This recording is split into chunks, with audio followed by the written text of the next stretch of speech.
Hello, everyone. How are we doing?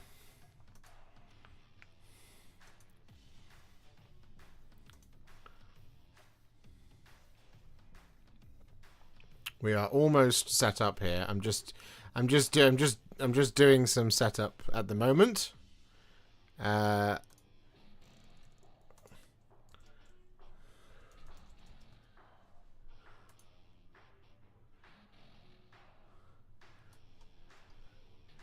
How is it going for everybody?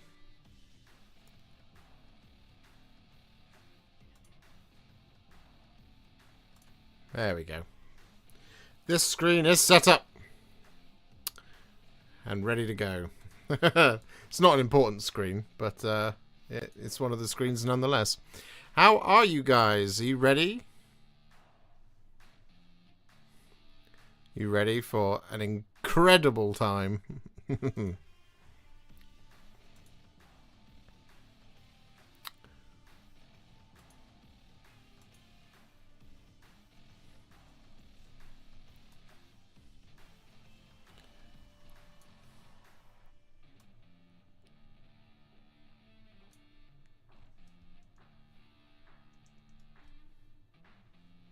There we go.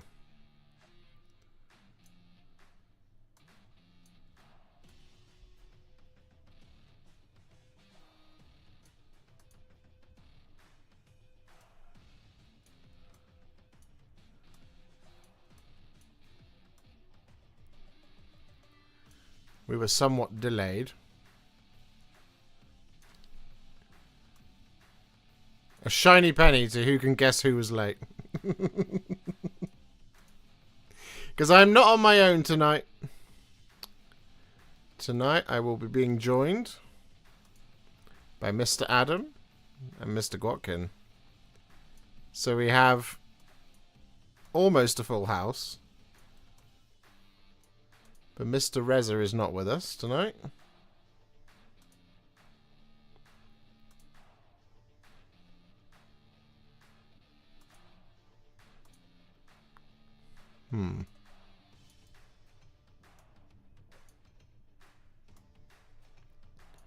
Some of my things have gone a bit wrong.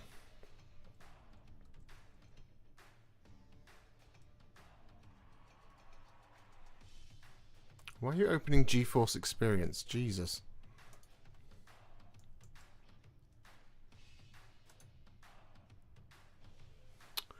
Oh, it's been really annoying.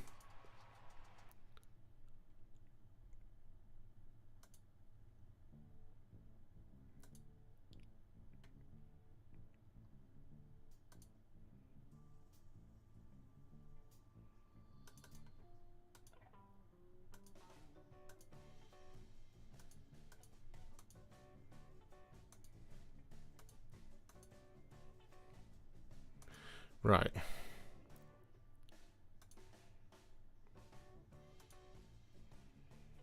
Okay. Anyway, I will be with you all in a minute, properly. But as is always the case, we have a little bit of technical issue going on.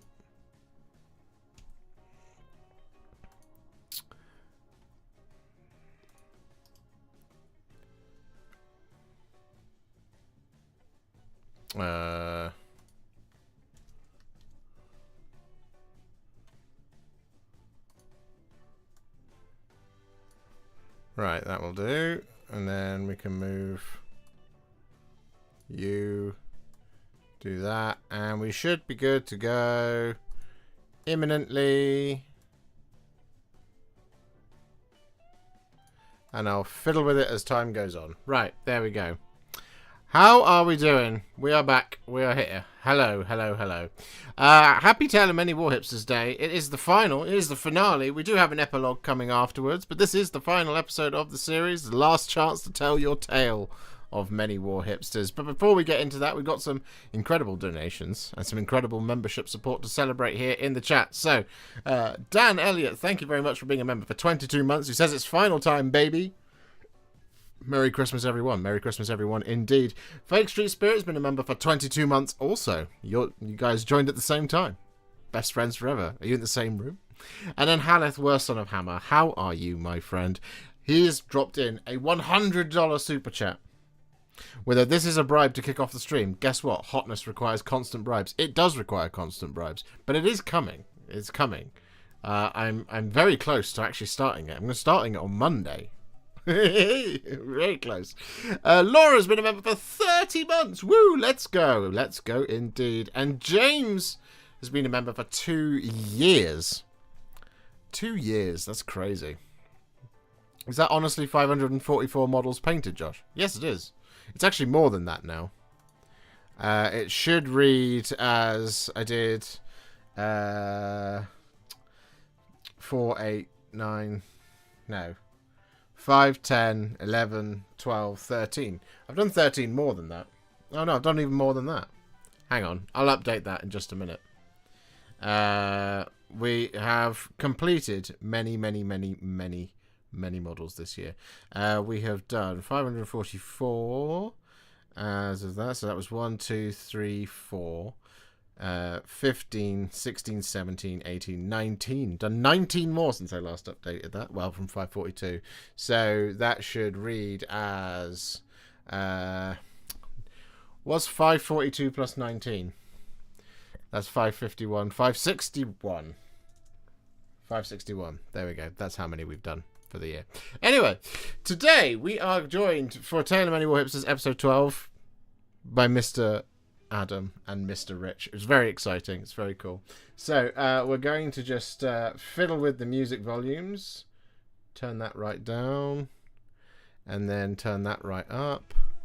And if you can still hear it, then very quietly in the background you should be able to hear it. I'm going to hit the undeafen button. They should be able to hear me right about now. And we should then be able to press this button right here to take us to all 3 people on screen for the first time in months. Merry Christmas. How are you? Filthy animals. Good. You don't sound too excited to be on screen for the first time in months. In months. feels like longer.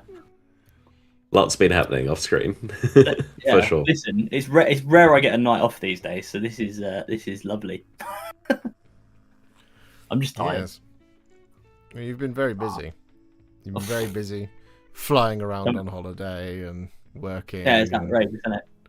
Yeah, it's such a hard life you live. I'm joking. You have had a lot on. And Mr. Gothic has been very ill, and then you moved house, and now you're ill again. Is that right? Pretty much. Yeah, it's not been an easy time for either of you. And Mr. Reza has also been really busy. You know, again, going up and down the country to Scotland and going on holiday, and we can actually give him more shit because he's not here. You know, feel free. But he is in the chat. Hello, Mr. Reza Prime. How are you? We've got another $100 super chat from Mr. Haleth, worst son of Hammer, saying, which Monday, tomorrow or a Monday in 2056? Just budgeting the bribes. Also, this is a bribe. This is a bribe. Another $100 super chat. This Monday, as in tomorrow, as in a mere 24 hours from now, I will be locking in on Mirkwood, the halls of Thranduil, all built, all primed, all ready to go. I'm excited to paint it. We've also Rez for a member for 49 months. Chris Lawton has been a member for 13 months. Adam's been a member for 50 months. That might I only make did that. you. I only did that to troll Rez. That was all. You have loved me for 1 month longer than Reza. Exactly. Mini Creative has been a member for 27 months as well. Thank you. Fix your model count. That's all right. I'm getting abuse from my own wife in chat, so that's good. That's good fun. 19 is 20. Oh no, it is correct. 544. I did. It was what the actual mass was 19. 542 plus 19. I just didn't. Or it's 544 plus 17. I've painted 19 models since the last time I wrote down the count, which was 542. On screen, it was 544 because I updated it the other day to be 544. It is correct. Don't worry. I think, unless I How got that completely wrong. how are we even having this debate? I know. 564. You're confusing. I am confusing. No, I go off of this note here on my phone, and I write down at the end of the month what my total is. So then the last total I wrote down was 542 at the end of November because of Darkwater. Who in the chat has who's bought Darkwater? I realise it came out yesterday. And have either of you bought Darkwater?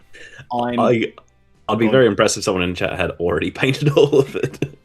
I'm getting it for Christmas, so I'm reliably informed that Santa is delivering it. So I will get it in a week or so. It's coming soon. I'm looking forward to it. Yeah, it looks really great, and I will happily play it if someone else brings it out, but I have not ordered it myself. You'll be quite proud of me, Josh, because my mum came around to have Sunday dinner with us today, and she is the one who has told Santa to bring it for me, and she said, "Oh, is this one of those ones your friend that does those painting videos painted?" And I was like, "Absolutely." Showed her Gelgus Pust and Edmark Valor, and she was like, "Oh, that's very impressive." So there you go. Additional praise. Not that you need it. Oh no, I need all the praise I can get to sustain me. Otherwise, I crumple into a small ball of lack of self-esteem. Keep pumping them up, chat. I only want the Nurgles, so eBay for me. I wouldn't get them on eBay, Dan. I'd just wait a couple of weeks until whenever it is Maggotkin of Nurgle comes out. They've said it's all going to be coming out individually, and then just wait and see what that release looks like. You'll get it cheaper than you'll get it on eBay. Anyway, we're not here to talk about Darkwater, except we kind of are. Because, we're gonna jump in to A Tale of Many Warhipsters straight away. So we're just going to jump straight over to the chat, and the reason we're going to talk about Darkwater straight away is because what I've submitted today is all of Darkwater. I did that in November. Yeah. Outrageous. Yep. Look at that. Very impressive. I did a truly obnoxious amount of work in the last, I want to say it was about 2.5 weeks of November. Painted 49 models for Warhammer Quest Darkwater. So I'll just go through the list, shall I? We have Jacobus, Vine, and Whisper, his familiar. We have Drasha Vaughn, the Rampaging Beast. We have Kelthanor, the Forest Prince. We have Drolf Ironhead, the Grizzled Explorer. Inara Scion, the Cleansing Blade, which is just such a flipping cool name. We have Bren Tylus, the Renegade Saint, and we have Edmark Valorant, the Manticore Knight. We also have 2 Cankerborn, 3 Blight Templars, 8 Pestigore, 14 Pox Wretches, 6 Maya Kelpies, 4 Treasures, what's his name? Mulgoth the Cleaver, Shaman Foulhoof, Belga the Sistwitch, and Gelgus Pust, the Prince of Sores. And I did all of this in the second half of November because I didn't want to be doing it in December.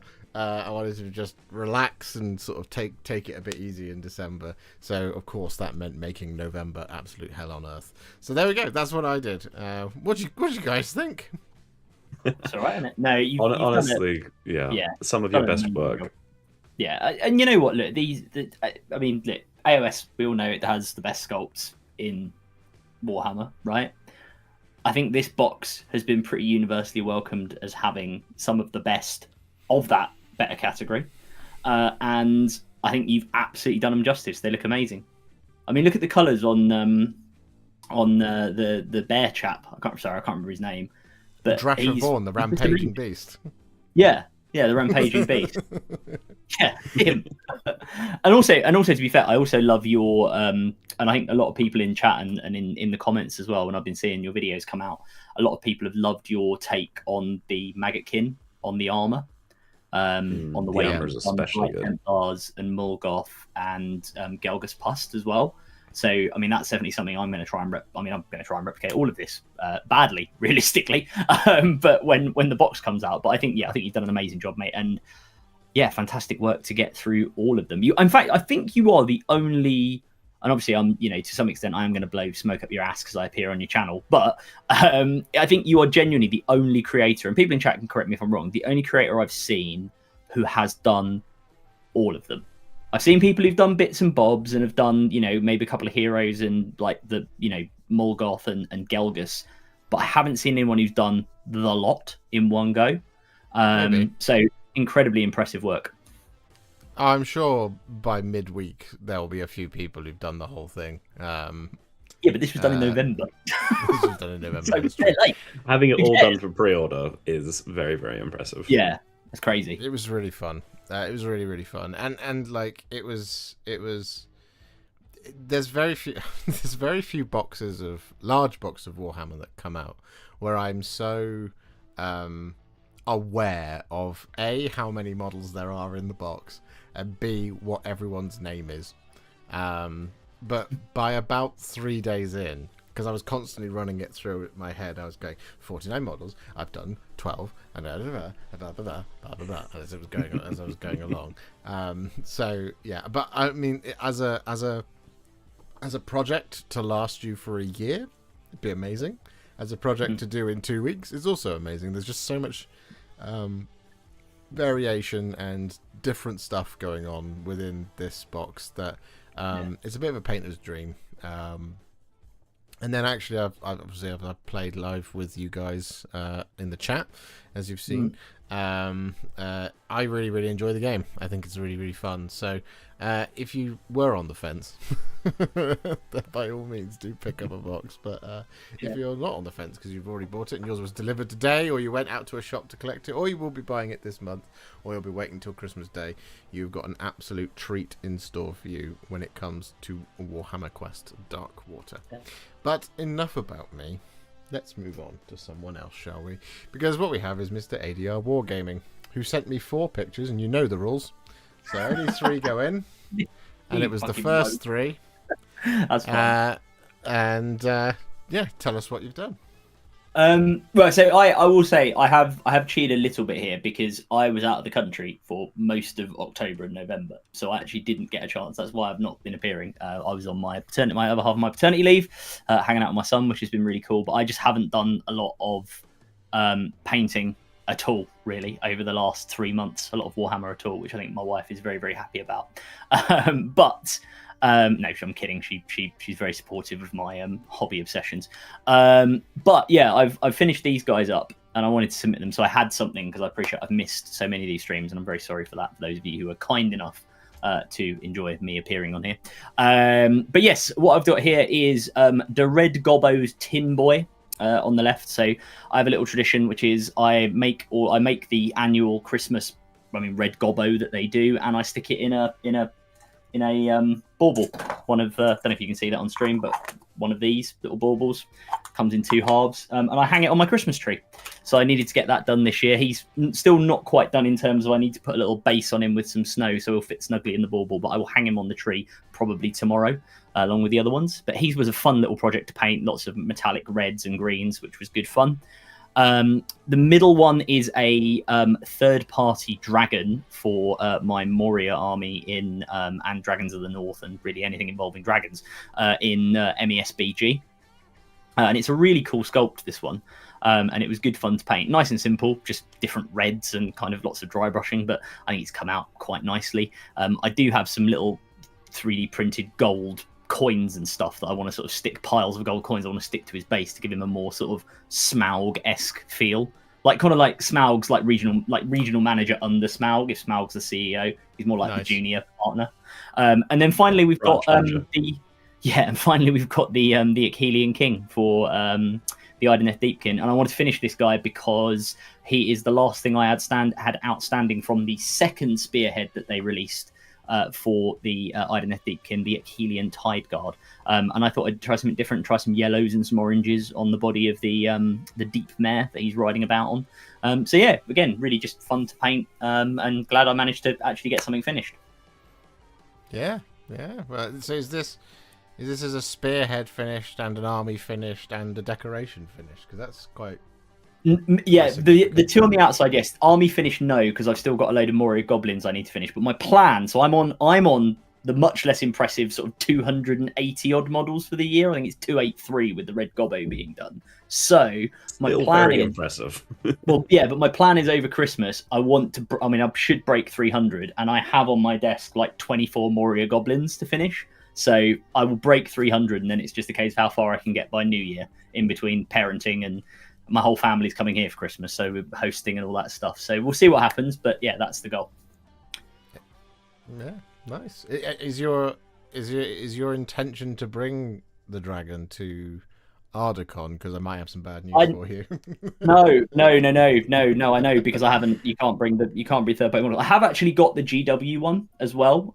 So I might paint that up just in case I want to bring either Dragons of the North or Moria. But otherwise, no. I honestly don't know what if I come to Ardacon what I'll be bringing. To be honest, it'll probably be dwarves because I'm lazy and they're done because I painted the whole are very army. good at the moment. Khazad are pretty good. Yeah, and Khazadim's good. I had fun with it at a tournament I went to. So yeah, I don't know. Honestly, don't know Ardacon. I haven't thought that far ahead yet. But the nice thing about MESBG is, of course, that you can make up armies pretty quickly. And I also actually have the Fellowship here to paint, which I'm kind of thinking I might try and get done over Christmas as well. So using your obviously excellent video that everyone saw. Oh yeah, bring Smaug. You only have to transport one model. Yeah, it's a big model though. There is some flabbers have been gasted by you having a new child, a real job, and have you still done 280 plus minis? Well, do you know what I do? I tell you why I do it, because I try and sorry, I take your point, Laminated Pigeon. Sorry, it does sound a bit like, oh yeah, actually I've only done 280, so apologies. I just sound like a knob there. But look, what I try and do is, even if I'm very busy, if I can find 15 minutes before I go to bed and do, like, if it's a unit of 10, I'll try and do, like, watch one of Josh's videos and I'll just do one color on maybe 5 models. And then if I'm doing that every night or every day over time, it just takes a long time, but eventually all of a sudden, bang, you've got a unit finished. So, you know, one color or one highlight or something. So that's how I try and do it. And somehow that has got me to nearly 300 models this year. Gets you through, doesn't it? Yeah.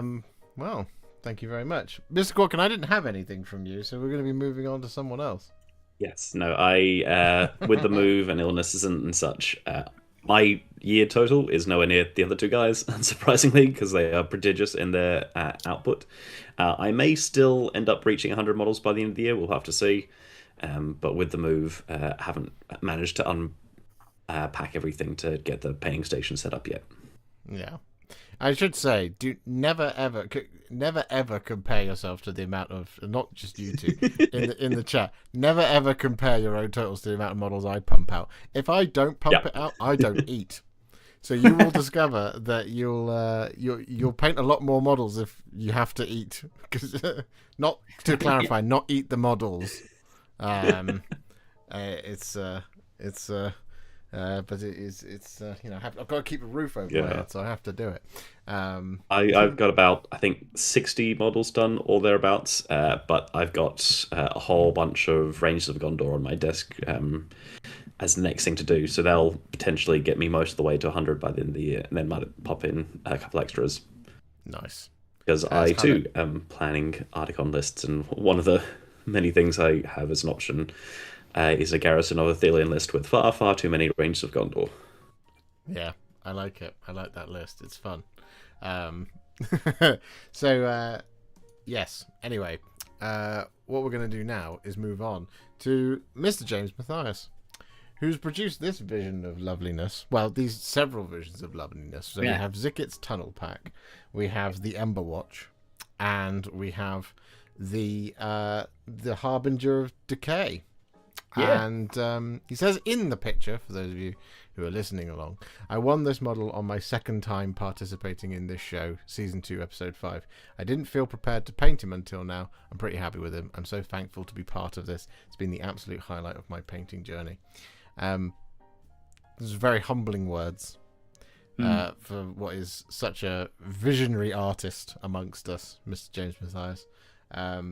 You're in your second year of support here, and as you said on I saw you post on Instagram, your second year of painting, and honestly it's an absolute treat to have watched this journey of yours as you've gone along, because the things you submit every month are orders of magnitude above anything I ever did in my second year.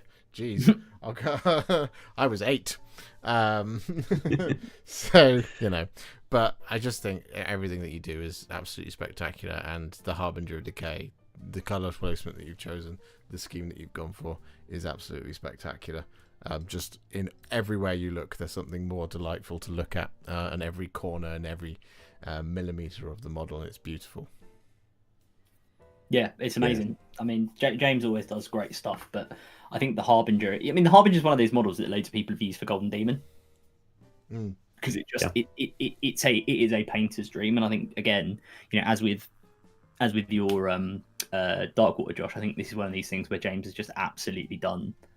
not just the model justice, but it's just beautiful. It just looks lovely. All the sores are picked out, all of the gunk coming out of the horse's nose. I mean, it looks disgusting, but in the best way, in the way that a Nurgle model should look weird. Nurgle models should look this dark and dank and dirty.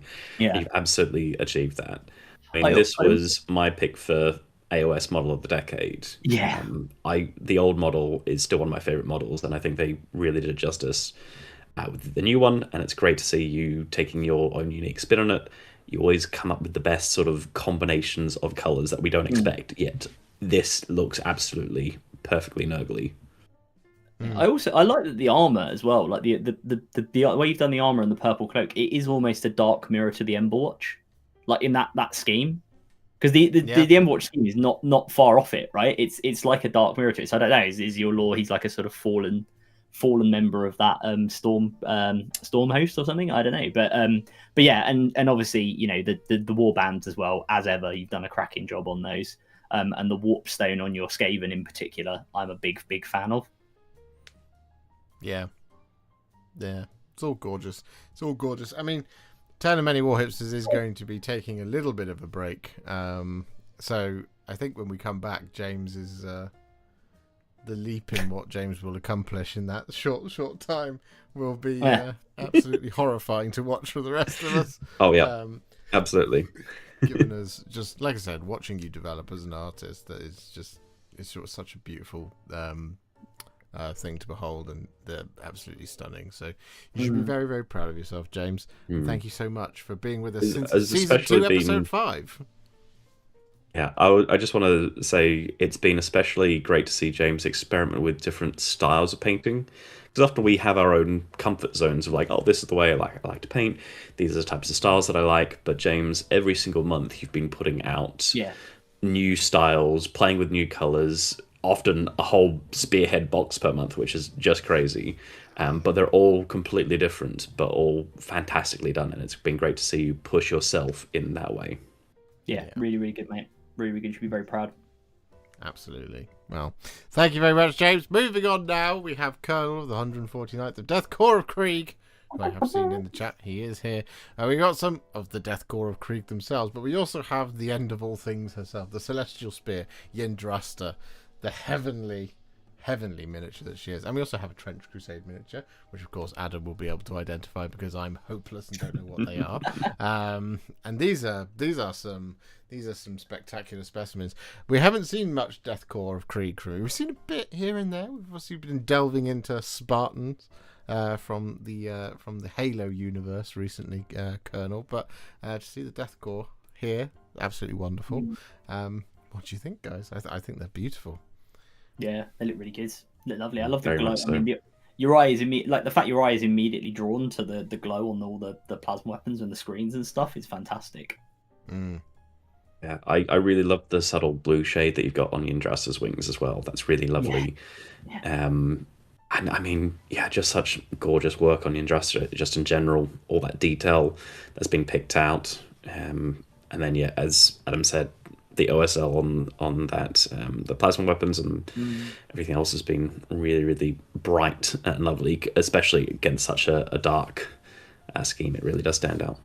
Yeah. And the basing on Yndrasta is really good as well. I like the water you've put around the bottom of the stairs. That's really cool. The heretic, I think that Trench Crusade model. I definitely, it's funny you said that, Josh. Because I was thinking, I bet he's going to say something. No, I know it's Heretic Legion. Is it like a heavy trooper? People in chat will know.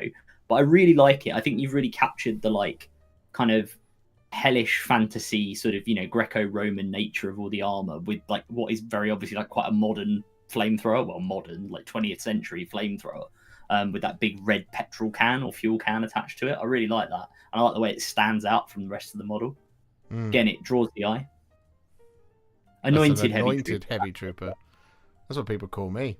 One of my favorite things is I really like on Indrasta. I love your choice of having the red in the runic writing. I think that's really, really pretty, and it speaks to. It gives it this almost medieval grounded feeling. That idea of like red on white, red stitching in white banners, right? Like Richard the Lionheart, stuff like this and the other. I really love that as a choice. I think it's really, really cool. And it's really, really inspired. It's lovely. So yes, well done you.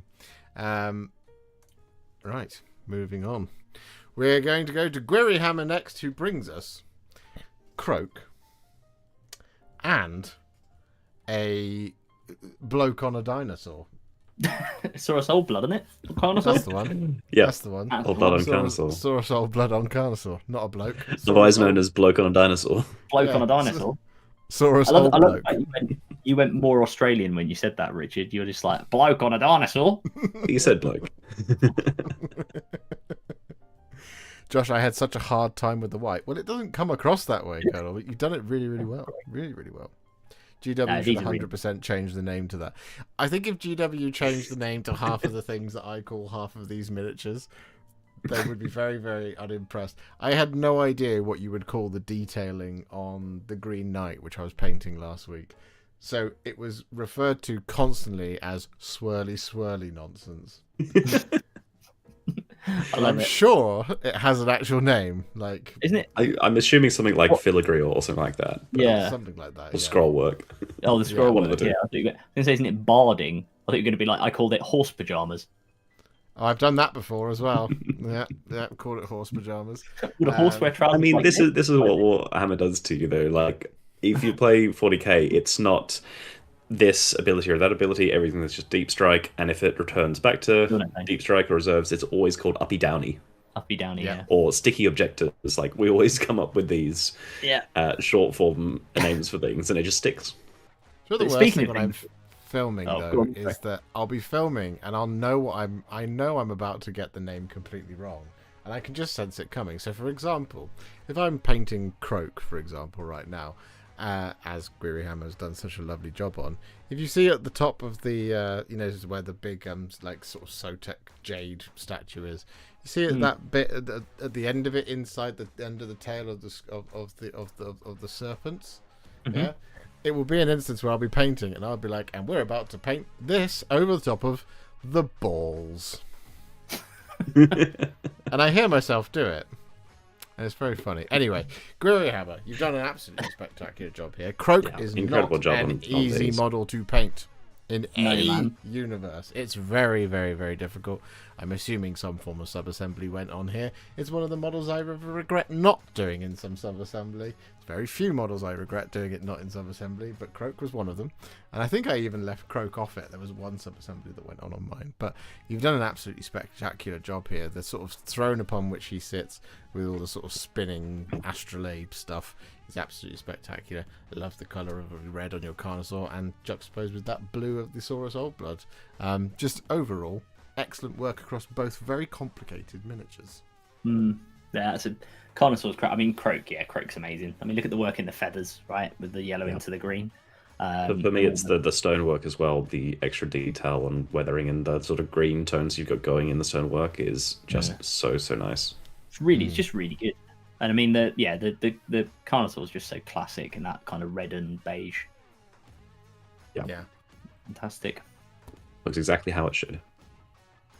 Yeah, no, lovely stuff. I mean, you've got all of the blending going on the stonework as well. Again, it's not easy to do that, especially if you did it following my video. And my video, I did it as easy as I possibly could. It was still really, really hard. So well done you. You've done it you've done it real justice. It's absolutely fantastic work. I'm painting Prince Vordry, and the fact I'm keeping the prince off the dragon is pissing me off. Yeah, see, sometimes you don't want to sub-assemble. But there we go. Swirly nonsense just sounds like how Black Templars describe librarians, Space Marine bullcrap. Yeah, that's probably about right. Probably about right. No. Lovely stuff. Well done, Tom. Next up, we have No Skill Painter, once again demonstrating an entire mastery of the skill. With I want to say it's a Necromancer Lord. We have a Coven Throne as well, and we have the Warhammer Plus Gentleman as Called the well. Summoning, isn't it? I think it is called the Summoning, yeah. Yeah. He's like, you know what the funny thing is, because he's clearly a necromancer as well, and you've got a necromancer on the end. It's like, this is the necromancer. It's like, we got necromancer at home, and it's like, no, it's this one. No, but either way, No Skill Painter's done an amazing job on these. Really, really good. And that Coven Throne looks like I haven't got one of those, and I don't really want one because it looks like it's horrible to paint, even though No Skill Painter's done an amazing job on it. Is it a Coven Throne, or is it it is a Coven Throne? It's. I was going to say the other one because it doesn't have the vampires on it. There's a necromancer dude on the top, so I'm assuming the other one. Oh, a I Mortis can't remember the name engine? of it though. Likely. They are much a muchness. Oh, it is a Mortis engine. There we go. Because I was going to say the Coven Throne actually has a group of vampires, You know how a coven of vampires on top. You know how you can tell? It's because it's got all the swirly bullshit on it. Yeah. That too. No, it's an no absolute these mental model, that one, and it's really, crazy. really Yeah. not easy to paint at all. Like, it's just, I've built one a long time ago, and I fat thumbed my way through it so badly.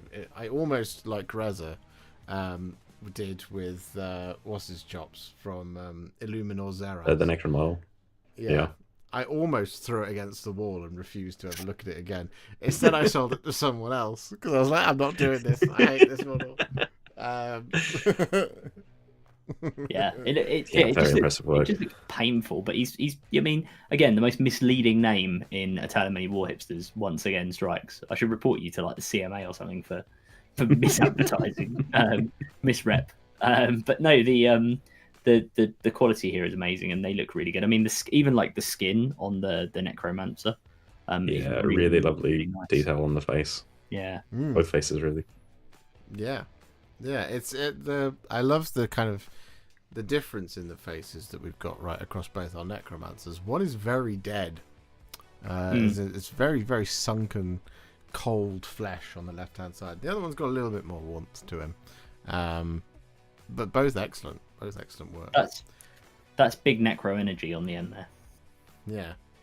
I will definitely be staying clear of that model then. Oh yeah, no, Rez, never ever buy a Coven Throne or a Mortis engine. You will regret it. Frankly, I'm surprised the Coven Throne. I don't think most Soul Blight Gravelords players were slightly surprised when they remained in the new edition Battletome when it came out. Everyone was like, of all the models they're probably going to get rid of, it presumably would be these because they are quite old.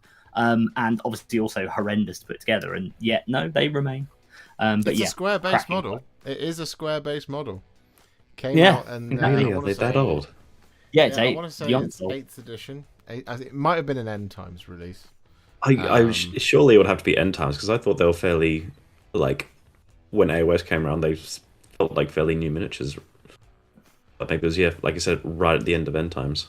Yeah, no, it was. It was in the It was in the old. Well, it used to be called instead of Nighthaunt being the catch-all term for all things ghost.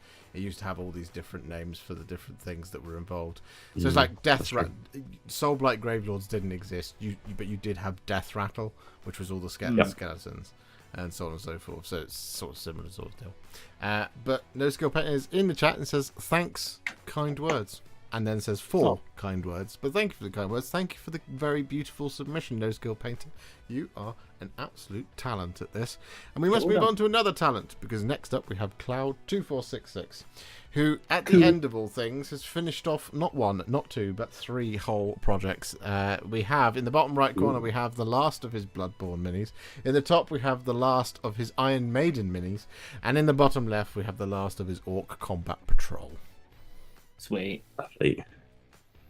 I'm very interested to see what they do with Combat Patrol when and if a new edition of 40k comes out. Because if they make it anything like Spearhead, it's going to be a great time. I might actually play it. If they're wise, they'll make it like Spearhead, and if they're not wise, Hey, guys. they'll double down and make it worse.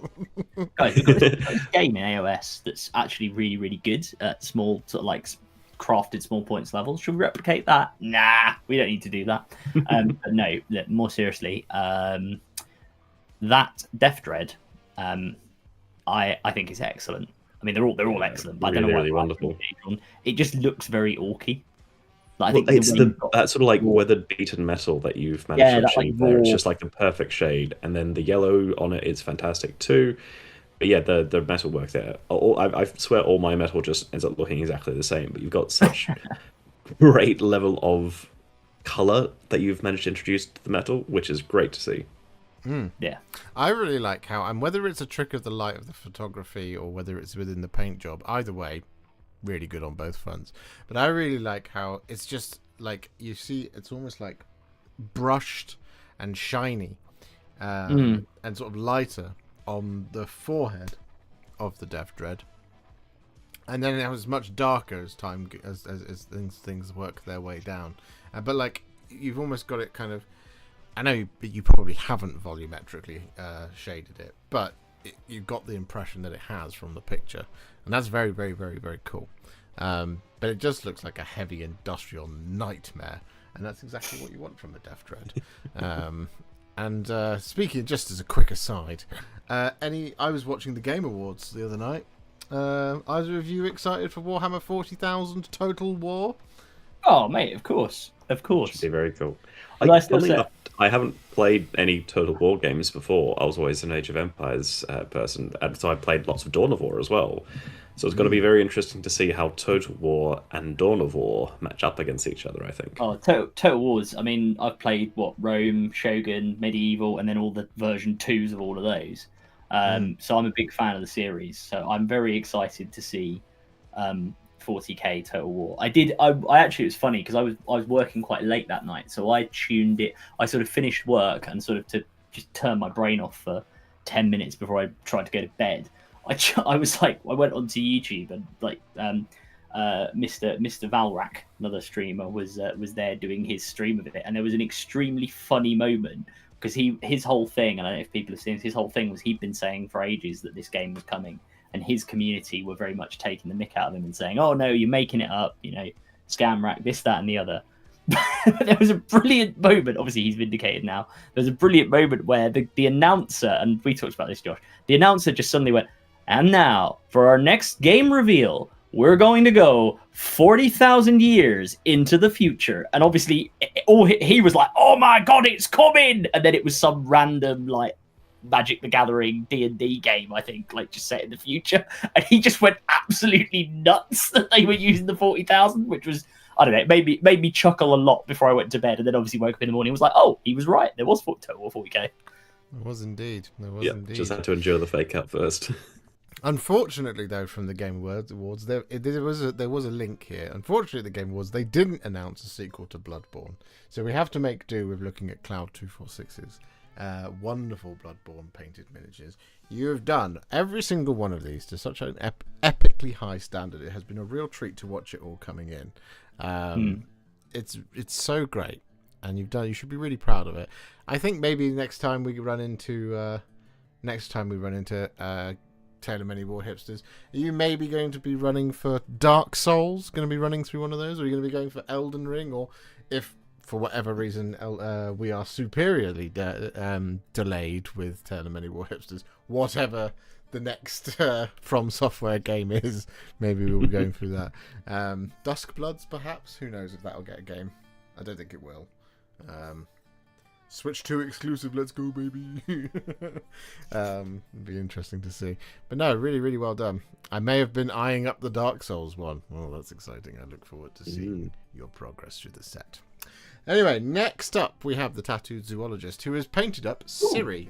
More video game related news. Yeah. Not shown an in-depth trailer at the Game Awards, which was surprising to say the least. The Witcher 4, but it is on the way with Ciri as the protagonist. But we have got this wonderful rendition of the Tattooed Zoologist's version of Ciri. It's very cool. I love the blood spatter. Very, I mean, yeah. that's like immediately catches your eye, right? Absolutely. And you've done it in a very realistic way where it's just kind of got everything, but you can see where it's like a little bit heavier towards the elbow and the arm, and then it's sort of just gone up across the face and everything else, basically. Yeah, 100%. And the different leather textures as well on the armor, with the like fur underneath is really, really nice. Very cool. Yeah, it's very pretty indeed. Again, like whether it's a result of the photography or not, it's still very nice. The way that the sort of light interplays around that leather tunic is very good. It's very nice. And it's just it's got that proper texture on it, hasn't it? So like it feels proper. It feels like boiled leather and rough spun, to borrow a popular descriptor from George R.R. Martin of literally every single person's outfit in Game of Thrones. I challenge you to find someone who's not wearing boiled leather and rough spun in that, because they all are. Next time you read the book, and it's like in I don't know if I've talked about this before live, but my brother once pointed out that if you ever go back and read The Girl with the Dragon Tattoo, he's constantly making sandwiches. Constantly. Like it's just, just eternally making sandwiches all the time. But yeah, no, this is really, really cool. Love it. Yeah. All right. Next up, we have Lacuva 13 with some Inner Circle companions, the moodiest. I was going to say, this is what they were talking about when they said hug a hoodie all those years ago. Bloody hell, that's a reference. I like to keep my my political humour current, Josh, current to the mid 2010s. No, I the early 2010s. No, these are really cool. I really like it. Proper like captured the sort of like Dark Angel aesthetic. I really like that you've gone for that sort of inverted colour scheme with the green cloaks and then a little bit of purple rather than the other way around. I think these look a lot more actually like Dark Angels. Yeah. Maybe that's just me, but the green is such an iconic part of their colour scheme that I really like that you've done the green cloaks. Yeah, no, it's very pretty.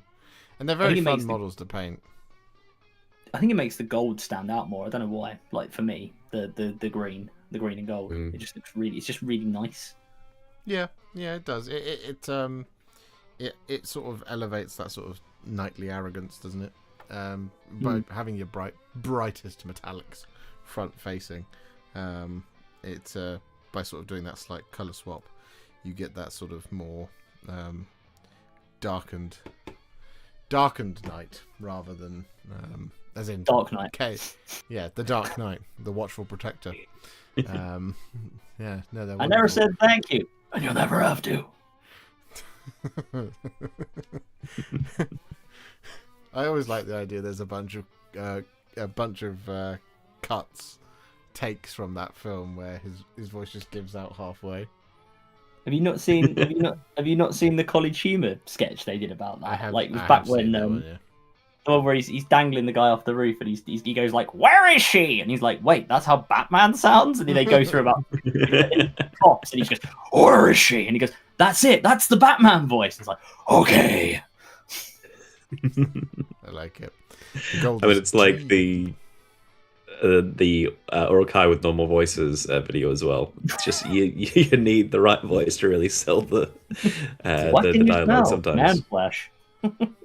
I've seen that as well. It's very good. No, thank you very much to Cooper 13. Obviously, you would be being very nice about them. Nice to see some chaos, says Edward. I think that's Edward. He's currently called 3rd edition R2N. Yeah, why have everyone's names changed? Have I missed something on YouTube? Why have all the names changed? Something weird happened on YouTube a couple of months ago where it's reverted people to some form of like. I think you have to go in and you have to set either your URL or your handle to get it fixed. Something like that. It's very strange. Yeah, it just happened a few months ago and it still hasn't fixed. It's very odd. Very odd. You can still see it's me even though my name is changed. Well, I recognize your little profile picture, Little Tolkien cipher. I try, guys. I try to remember you, all of you. I try. We love you guys. We love you guys. Yeah, we exactly. recognise you. Yeah. Exactly. Anyway, thank you very much, Lakuba13. Next up, we have the real end of all things. We have Scarbrand himself from Jonathan Justin. The angriest man. Well, the angriest demon. Do you know what's actually really funny? Again, one of the unpainted, like not yet finished ones on my desk is Scarbrand as well. So it's really cool to see one finished. And Jonathan's done a lovely job. Lovely job. I love that the base is just covered in blood, because that is very, very fitting for Scarbrand. Bits of sick. Yeah. Blood. Sorry, that was Josh. Oh God, I can't. But it's, the amount of times it goes through my head. Just know, everybody who ever watches any of my videos, whenever I say Blood Angels Red, if you hear me pause after blood, it's because I'm thinking of Garth Marenghi. And it's the same thing whenever I use blood for the blood god. And all I want to do is say, we're going to use a little bit of blood for the blood god. But, you know, it would be way too noticeable then, so I try not to. But yeah, no, I love this Scarbrand model. It's one of my favourites. It is really cool, isn't it? Scarbrand also being one of my favourite Cornate characters of all time.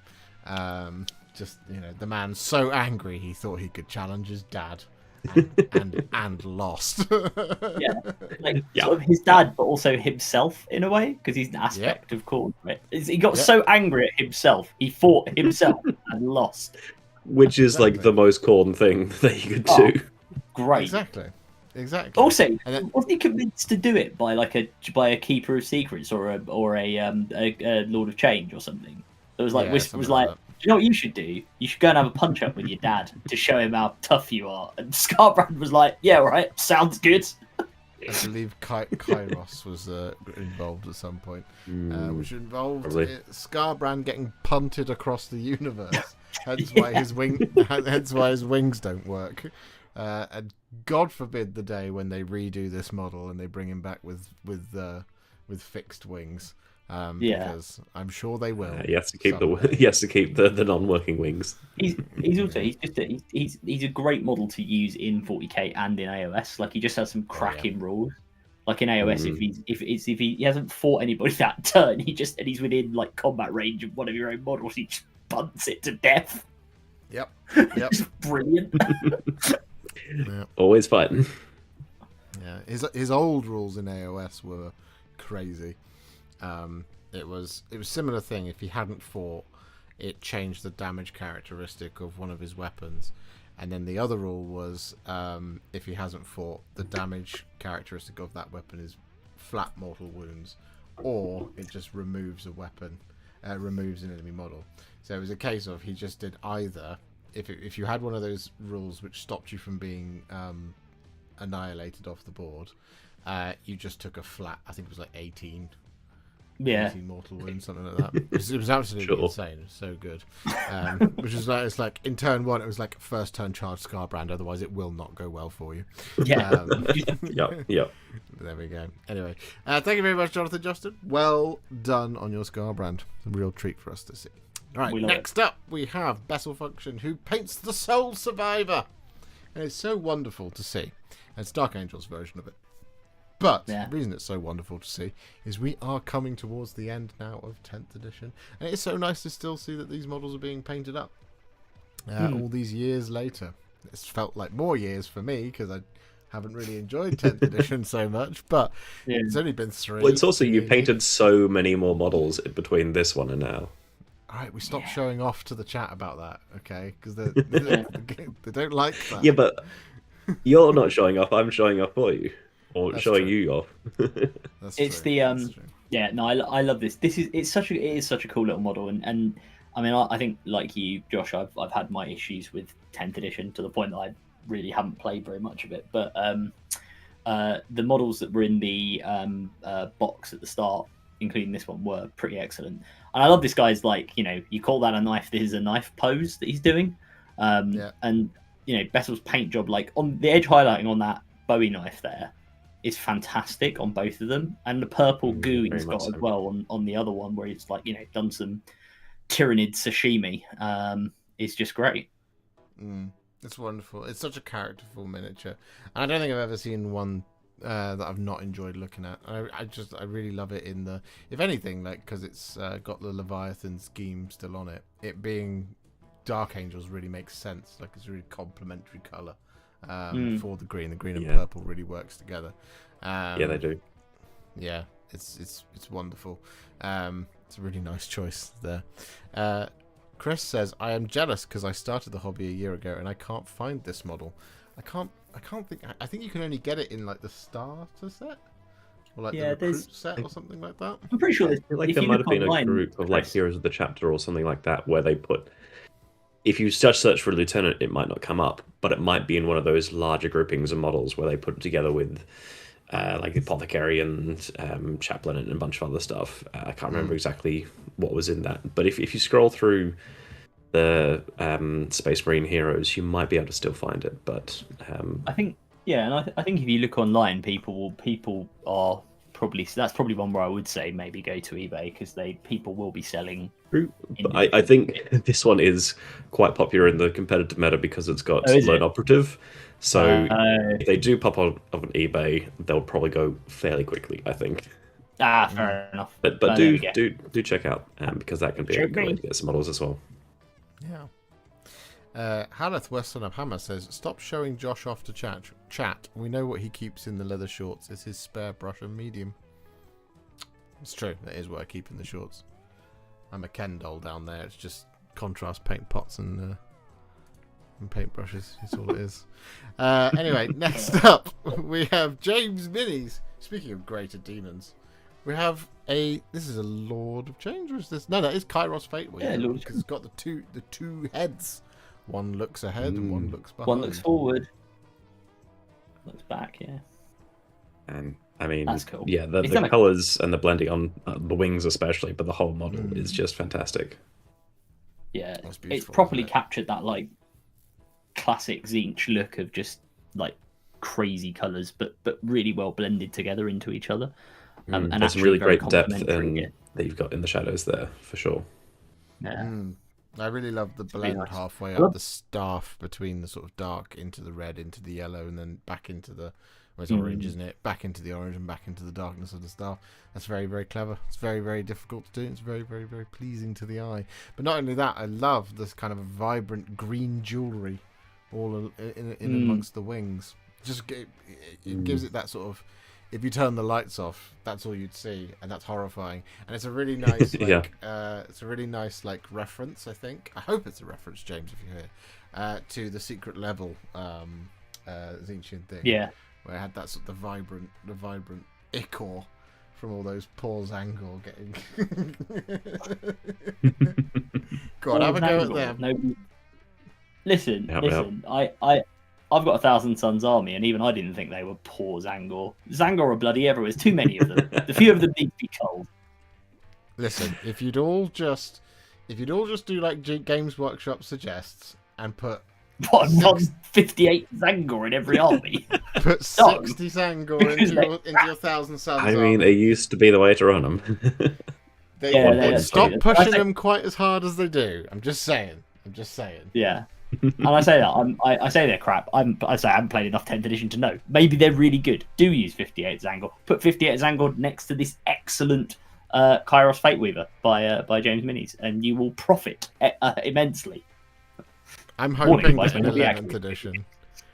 I'm hoping that in 11th edition they give Zangor like a 2+ save and a 2+ invulnerable save, and a 4-up feel no pain, and make them strength 8, damage 3, -4.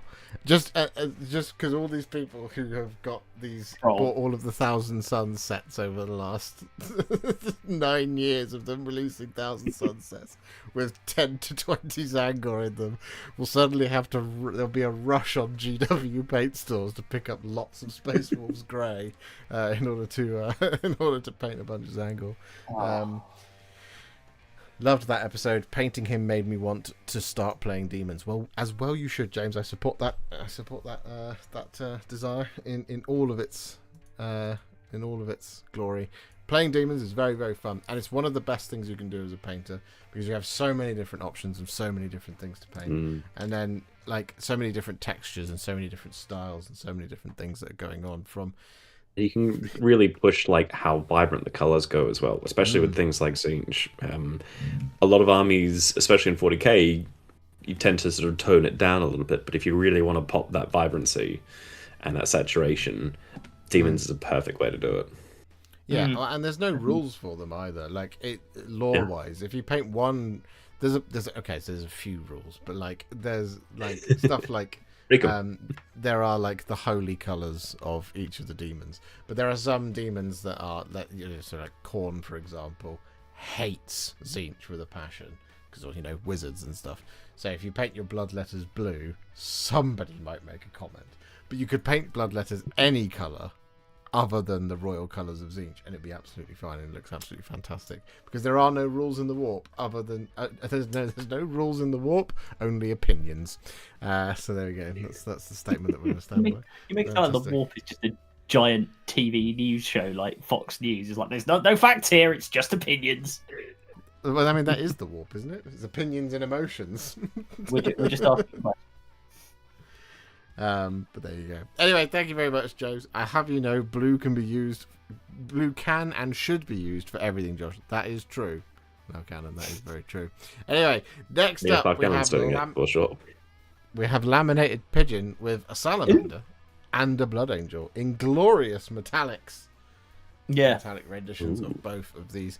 Laminated Pigeon, I have to ask, are you as excited as the rest of the internet, given as we know your proclivity for metallic armor schemes? Are you as excited for non-metallic they're not called non-metallic metal, they're called true metallic metal paints from Vallejo? Because I really want the set. I haven't bought them because I don't have any money and it's Christmas at the moment. But are you as excited for those as I think you are? Because these are gorgeous. I love the green you've come out with it on the Salamander. You'll have to tell us how you did that. Yeah, that green is really lovely, especially with the silver edge highlights as well. It makes them pop, but also gives that impression that maybe there's been some wear and tear to it, so it's been chipping off a bit. That also just sells that metallic effect even better. I really like the yellow and orange as well, like as the contrast with that nod to the fire. Yeah. Salamanders, that's really, really nice, and the fact that the Blood Angel as well is like it's still that metallic red, but it's also that kind of goes into that sort of brassy color where it meets the gold, like on the shoulder, on the edge of the trim of the shoulder pad, and on the little the balls on the shoulder, the balls, good old shoulder balls. Then that's I think it's really, really, really good. I think these are really nice, and it just shows you what you can do with a basic Horus Heresy Mark. What are these? Mark 6, the Corvus? No, Mark 4. I don't know my armor marks, but whatever they are, the Corvus armor. It just shows you what you can do to make them look absolutely like unique and interesting and different from each other. So really, really big fan of this. It's Mark 6, isn't it? The beaky. I said Mark 6, and I was like, is it Mark 6 or Mark 4? Mark yes. Mark yes. Mark 6. Yeah, it is Mark 6. Okay, I was right the first time. Good. I've not just completely forgotten everything about Warhammer in the last 3 months. Yeah. No, these are really, really cool. I really, really like them. And the complementary basing as well is really, really nice. The purple rocks with the salamander is really, really good. He's landed on a planet entirely made of Palmer violets. Yeah. A very but crucially, none of it clashes. No. Yeah, it's very nice. Could you please say that again, perhaps using more words? I mean, I could give it a go, but for the sake of time, I probably won't. But thank you very much, Laminated Pigeon. These are absolutely fantastic. Thank you so much. And I cannot wait to see what you do with the true metallic metal paints. I can't wait to see what everybody does with them. I think they're going to... If they are as good as they appear to be, I think they're going to be a very, very popular paint line for everybody out there. Because like I said, I really want a set. Because I want to have a go at painting stuff like... I mean, just like making Thousand Suns really, really easy is just something that really appeals to me. But yeah, anyway. I feel like you're not. I feel, despite your tutorials being the best ones to follow. He's not got a gun to my head to say that, by the way. On Thousand Sons, I feel like all the filigree is still going to make it real difficult. Oh, I meant Heresy era. Oh, Heresy era. Oh, okay, I was going to say Metallic Red. Thousand Sons. That's true. But I mean, yeah, there's no matter what doing chaos bottles, there's going to be trim for days. No, lovely stuff. Thank you very much, Laminated Pigeon. Next up, we have Chris Sardo himself with two absolute spectacular specimens of artistry here. We have Lycus, the Whispering Web, I want to say, is her name. But we also have a big old knight crusader. Very, very really cool. Yeah. Look at the like marble effect on the panels. That's really, really nice. Very, very cool. And it looks like it's all hand done as well, which is super impressive. Yeah. And the glowing in the armor in the panel liner as well. Like in all those panels on the top, and then it's kind of reflected off the rocket pod on the top, on that on the bottom of it there. You can kind of see the sort of yellow cells. But then also the glow from the web of Lycus as well is just brilliant.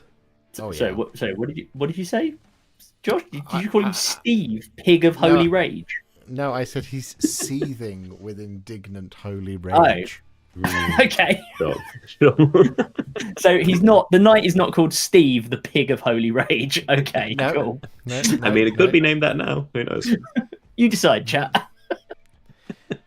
I just thought, I was like, is you having a stroke, like, or am I? What's going on? Call a bombulance. No, these are both bloody lovely. The Lycus in particular, I like very much the entire composition of the piece. So everything's tinted with purple or pink, as it were. You've got the sort of really sharp edges of the blade, naturally, but you've got that real kind of center of the explosion of the web-weighing energy right from the feet, and therefore it kind of tints the rest of it. So like the whole thing feels very smartly thought about from the ground up, as it were, which is just spectacular. Like it looks like a crazy elf ninja with 4 arms leaping out literally out of thin air to decapitate you. Yeah. Well, also the pink and purple, it gives it that kind of, and I don't know whether Chris intended this, but it's beautiful. But it gives it that kind of almost like cyberpunk, like neon kind of look, like 80s, not cyberpunk, but like very 1980s. And I really like that. Maybe? I think it's great. Yeah, synthwave. I was just thinking. Yeah, synthwave. That's the sort of term I'm looking for. And you've got the glow in the eyes as well, and in the web spinneret things on his or her shoulders. Its shoulders. Yeah. So yeah, I think it's just really, really, really beautiful altogether. Yeah, neon assassin aesthetic. Yeah, Chris, you've nailed it. You've absolutely nailed it. Yeah, it's like if they re-released Split Fiction with Mio. But like in a super grim dark way. For those of you who've played that game out there, she's always I'm a spider now. She's always in pinky purple, and she's a ninja in that one level, which you might have seen clips for. But no, lovely stuff, Chris. Thank you very much. We move on now to another Seraphon entry from Pridders, who painted up everything that he needed to play in the 1,000 point contest of heroes that I sadly couldn't make it to on Wednesday last week. So we have Saurus Old Blood on Carnosaur, we have some Croxagore, we have a Saurus Scar Veteran on Agrodon, and we have some Agrodon Lancers as well. Yeah, so cool. And a Spawn of Very Chotek nice. as well. Yeah, Spawn of Chotek doing his globby attack that he does. Yeah, the acid spittle. Yeah, the same. Globby attack is not the technical name. No, these are beautiful, and it just shows Pridders has got a great eye for doing some real bright colours. But it shows how well the Seraphon models show it off. I love this, and you think about the other Carnosaur we saw, right? This is like a totally different take on it, but still nice and bright. Really clean lines, it's lovely. It's just really, really lovely. Lots of really lovely bright colors as well. And I like that you've gone for different colors for different models. So there's some lots of repeated colors with the Agrodons and the Carnosaur, but then for the Croxagore, you've gone for that purple and sort of beige color, which it's a whole totally different vibe, but it still fits in with this sort of very bright aesthetic that you've got going. Yeah. Well, I like the fact that the Agrodons are both on the Scarvet and they're like a baby Carnosaur, right? Because they're still, the Carnosaur is the dark blue on the bottom half, orange on the top armor, and then he's got the kind of yellow in between. Whereas with the Agrodons, you've just got the orange and the blue, with then the armor giving it the slight accent of different colors. So it does look like it looks like they're all evolved from the same thing, or they're related, right? In that sense. Yeah. And then you've got the different stuff on the Croxagores as well. So yeah, I really like it. He says these he are like for inspiration from real world lizards and birds. How did you get on at the Contest of Heroes? Did you enjoy it, Pritters? Did you go? I think you went. Did you enjoy it? Was it good? Was it nice to? Did you take a Scourge of Garan Carnosaur, because it absolutely slaps at the moment? Does it? Oh yeah. I mean, the regular Carnosaur is fine, but the Garan one just bumps all of its stats up. Like, it is a little bit more expensive, but well worth it. Yeah. AOS That's is awesome. so fun. It is fun. It's the most fun you can have with your clothes on whilst playing Warhammer. It's a very specific thing, but like it is it's probably the most fun you can have with your clothes off playing Warhammer as well. But is what it is. I'm next year. I'm hoping to go to a lot more of like the big ticket events. I would quite like to try and do a Joe and win a golden ticket. So I might actually take playing the game really seriously next year. Become that guy. But still take Stormcast. Why not? First 3 games definitely going to do more AOS stuff. Lost all games, which isn't much of a surprise. Nah, you'll get better. We had fun. That's what matters, right? Exactly. I need to go to another. I was meant to go to the same event, but was laid up with a stupid nasty gold. Yeah, no, I was supposed to go as well, but I couldn't. And actually, when I checked it in the morning, there was one train I could have got that would have got me there on time, and then the next one would have got me there, and I would have been rocking in 20 minutes before it started. So it was still in the registration period, but the first train that I was going to get, it was cancelled. So I wasn't able to go anyway in that regards. So I was just like, oh well, that's it then. Back to sleep I go. Good night. But yeah. Anyway, thank you very much, Britters, for this. I'm glad you enjoyed it, and I look forward to seeing you at an AOS event in the near future. All right, next up we have Black Dog Miniatures with a Blood Angels captain, the Sanguinor, and a very pointy dwarf. I think it's a Hero Quest dwarf. Yeah, it looks like the dwarf from Hero Quest. I love it. I'm not. I know of Hero Quest, but I don't know the miniatures by sight. Everyone knows Hero Quest mainly from that one guy's video about why Hero Quest is like the best thing ever, which is just very funny. Oh yes, I remember that one. Yeah. Yeah, when he's like, what is it? The barbarians for lazy, easy newbies. The real competitive players go with the dwarf.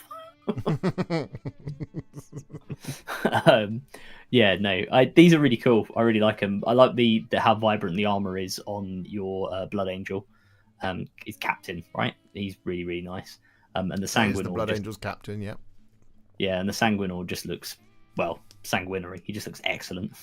The I really like the blade is ridiculous. T-posing yeah. to dominate all. I think we should have blending on the blade is great for sure. I was just going to point out the blending and the highlights on the cloak of the captain are excellent. Yeah, the cloak looks really beautiful. It looks very silken. Oh yeah. I mean, you got that sort of the brighter blue on the 2 large folds, and the real depth in there in the in sort of the, pardon the use of the word crevice, but the crevices of the of the cape. We need a supercut of this one stream tonight, just of you being like, balls, crevice, balls, paint the balls in the crevice. You wait till some of the videos I've been working on come out, honestly. I've lost it. It's December. It's been a long, long, long year. Folds. Well, I said the tops of the folds. I didn't want to say the depths of the folds. But, Dan, where's your sense of fun? Paint the crevice. It's Christmas. Paint your crevices. A little Blackadder reference. Next, I'll say leak. Yeah, these are wonderful, wonderful, wonderful. The pictures were rushed, were they? They're great. Good. Where is the dwarf from? Look like they were. Black Dog Minis. Yeah, where's the dwarf from? And Dan, don't take out your frustrations on assembling Custodian Guard on Joshua and his love of painting the crevice. You got to paint the peaks and troughs, you know. Anyway, if you let us know where the dwarf is from, Black Dog Miniatures, well done, good stuff, lovely, lovely work. Next up, we have Ice Phoenix 100, doing something slightly different here than what we normally see. We have a stormtrooper riding a great big lizard on Tatooine. Is it called? Is that thing called a dewback? Maybe. I think. Oh, we'll have to trust you on that one. That's one of those like my mind library. Somewhere in the back, someone was going, "Hey, that's called a dewback," because I read it somewhere once. I think. Sure. But yeah, this is bloke on a dinosaur, as Dan Elliott points out. That's really cool. Very much so. Yeah. But I mean, do like the detail that you've got here is, I mean, it's kind of deceptive because you just look at it and you're like, yeah, that's just like a lizard. And then you actually look at it and you see all the different scales being picked out in different colors, the deepness of the shadows and in all the crevices and different parts of the scales. But then also the weathering on the Stormtrooper is excellent as well. So there's some really, really great details that add to the realism of this model. Yeah. I really love the blending, as you say, from like the light into the dark on the green as well. It's really nice. And yeah, you can fetch me a drink from the Keg of Victory or a new beer because it is a dewback. Thank you, chat. Josh, you should do a whole video, painting video with innuendo and see if anyone picks up on it. I think I'll get banned from YouTube. They'll be like, hold on, what is this? What are you doing? But I'll happily try and give it a go. So how many I can fit in. Wait, to one video. That'd be quite fun. I mean, anything with a spear, you can just start talking about shafts. It'd be fine. I do it all the time. I do. I do think also I do like the battle damage on the because these are the if people don't know, I guess people in this chat probably do because we're those sorts of people. But these are the ones that appear in the special edition, like the versions. You know, when George Lucas went back and reworked A New Hope and the original trilogy in these early 2000s and stuck CGI in it.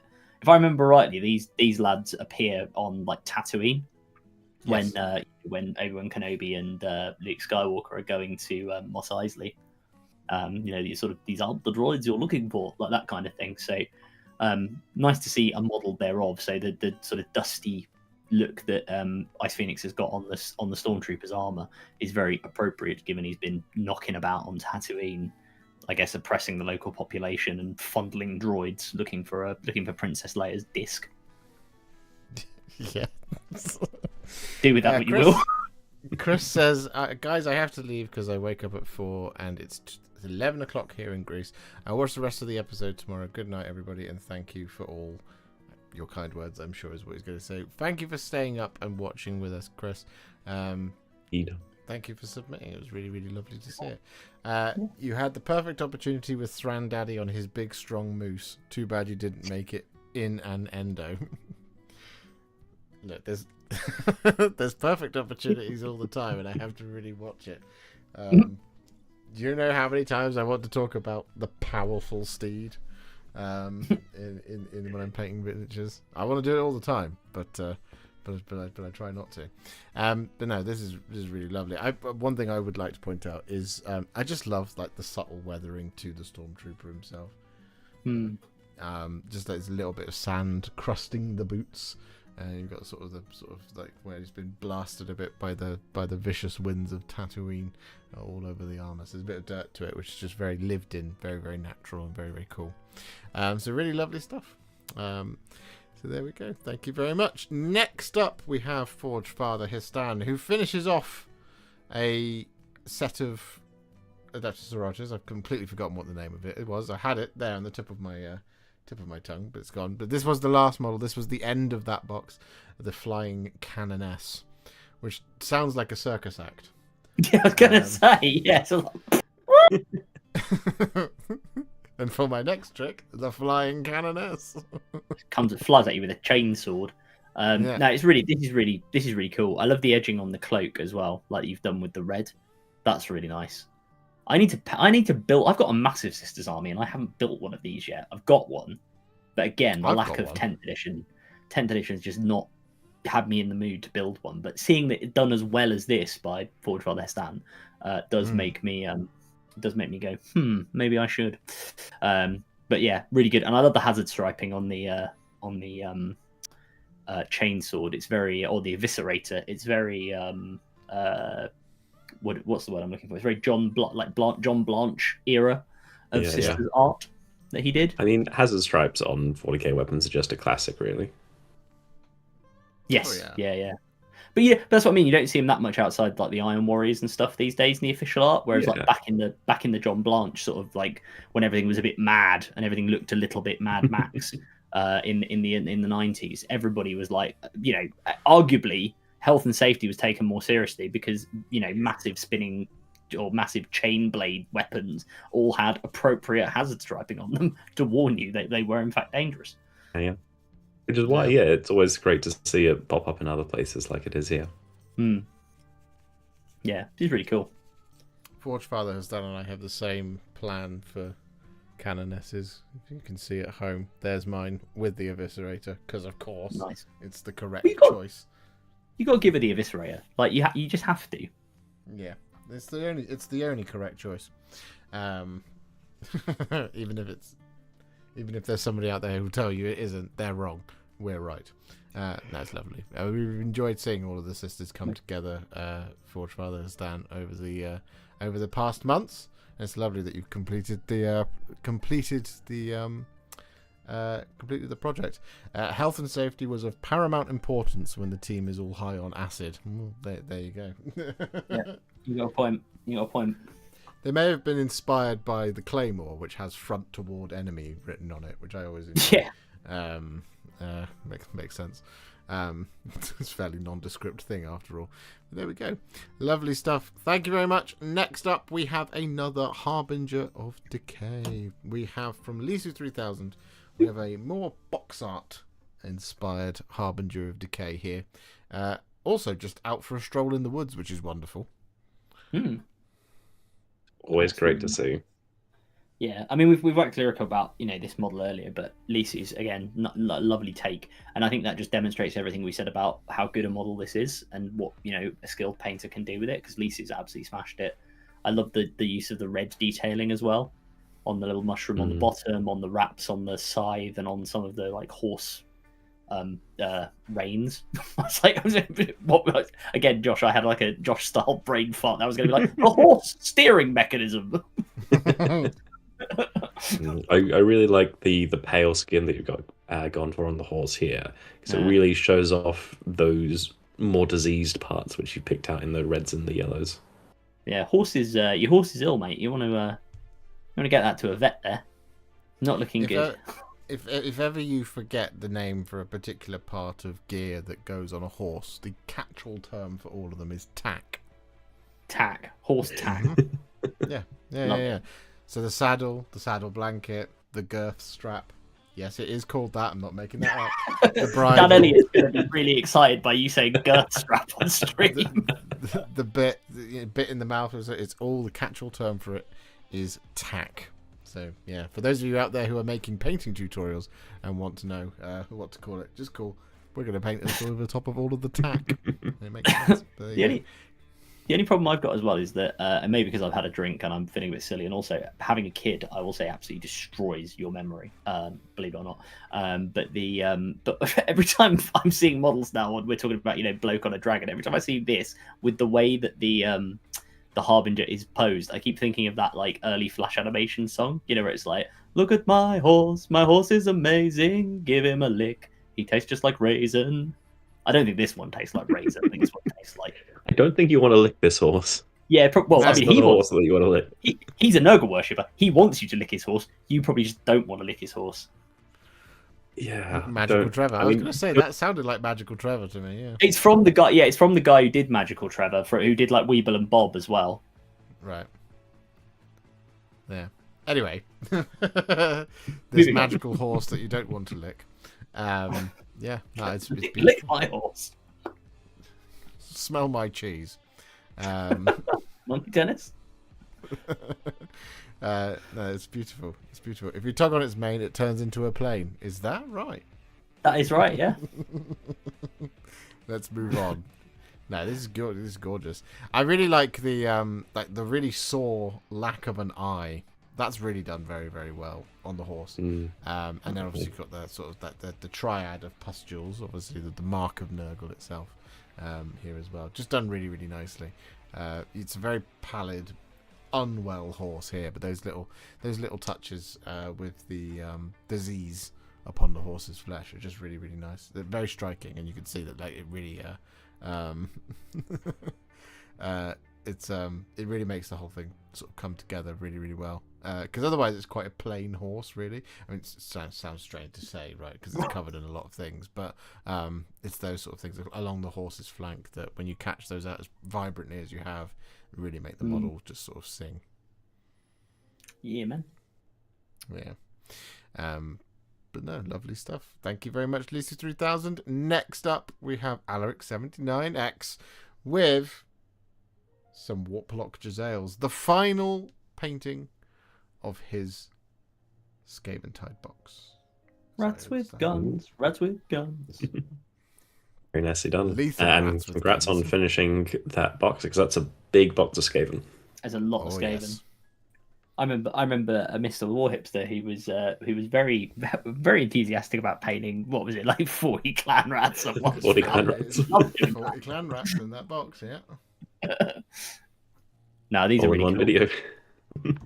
These are really cool. I like the sort of different types of sort of shades of cloth you've got on the rats as well, and the nice contrast with their ratty skin, which is really good. You can see the lovely pink tail for one of them, just on the left there.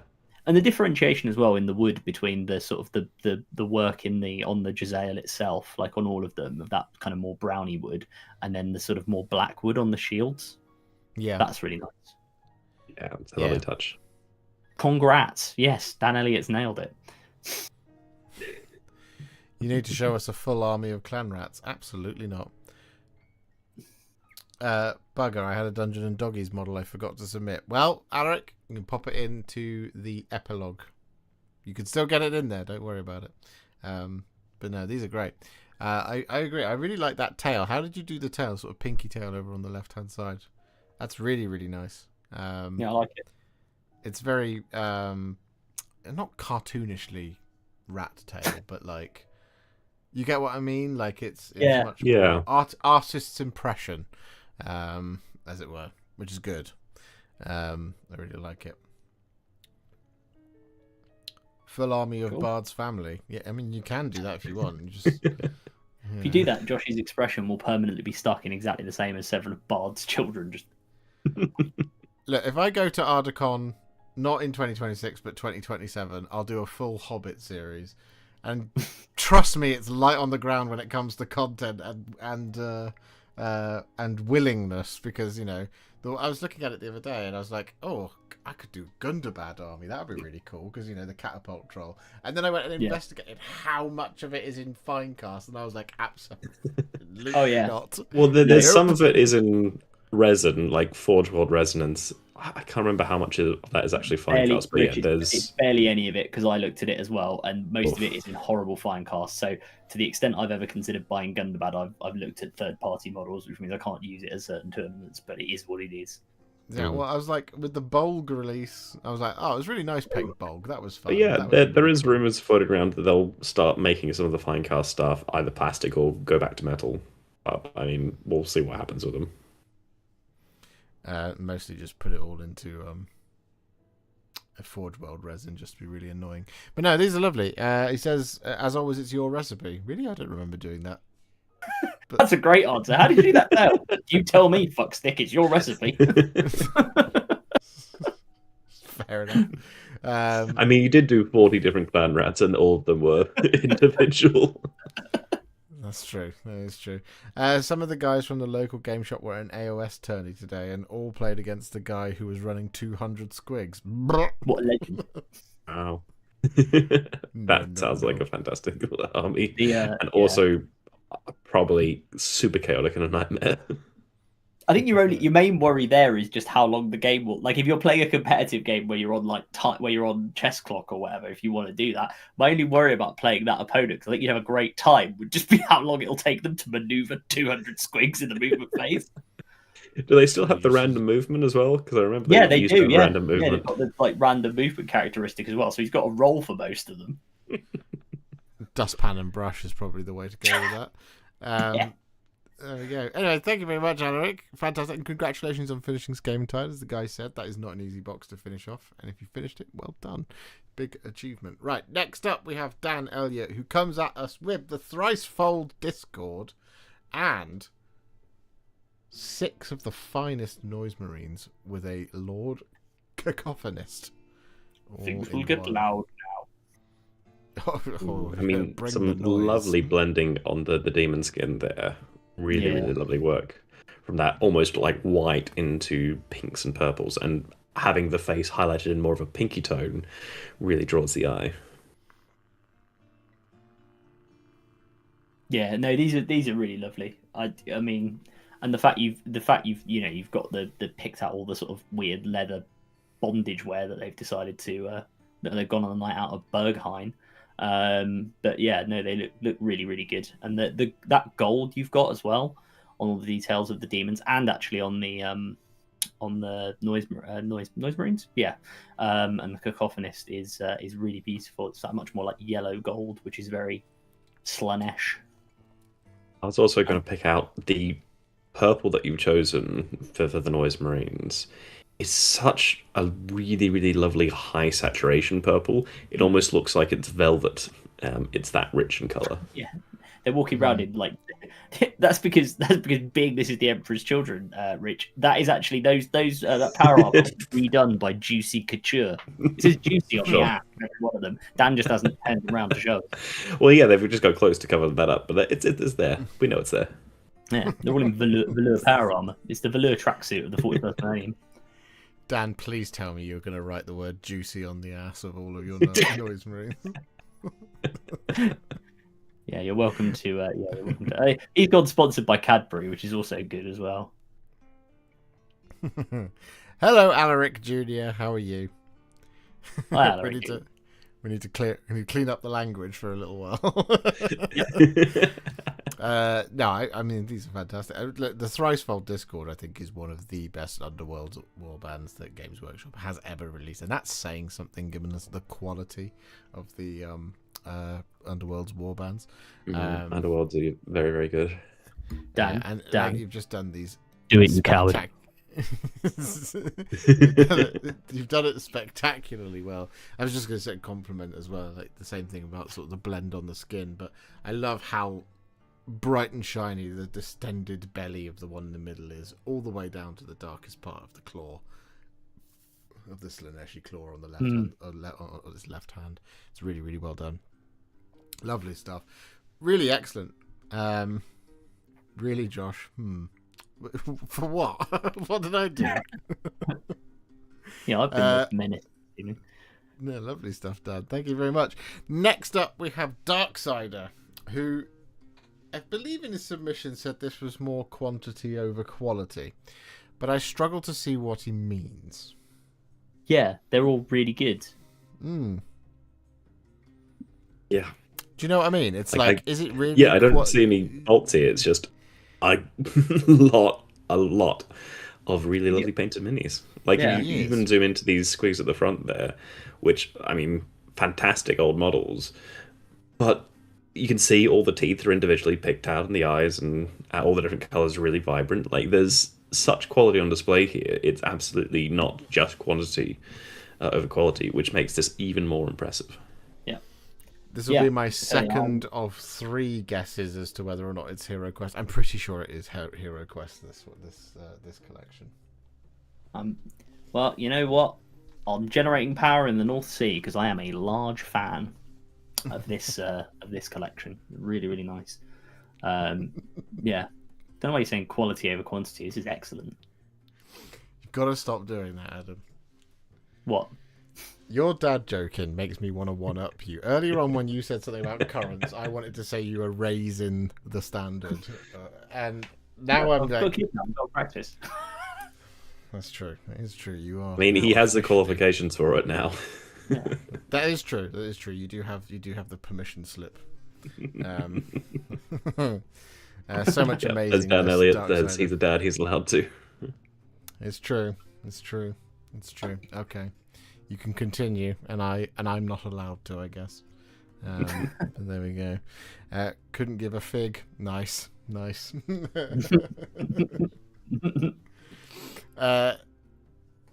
are. It's. I mean, look. It's just It's a serious commitment to your gaming group, Darksider, to have accomplished this many miniatures to a high standard.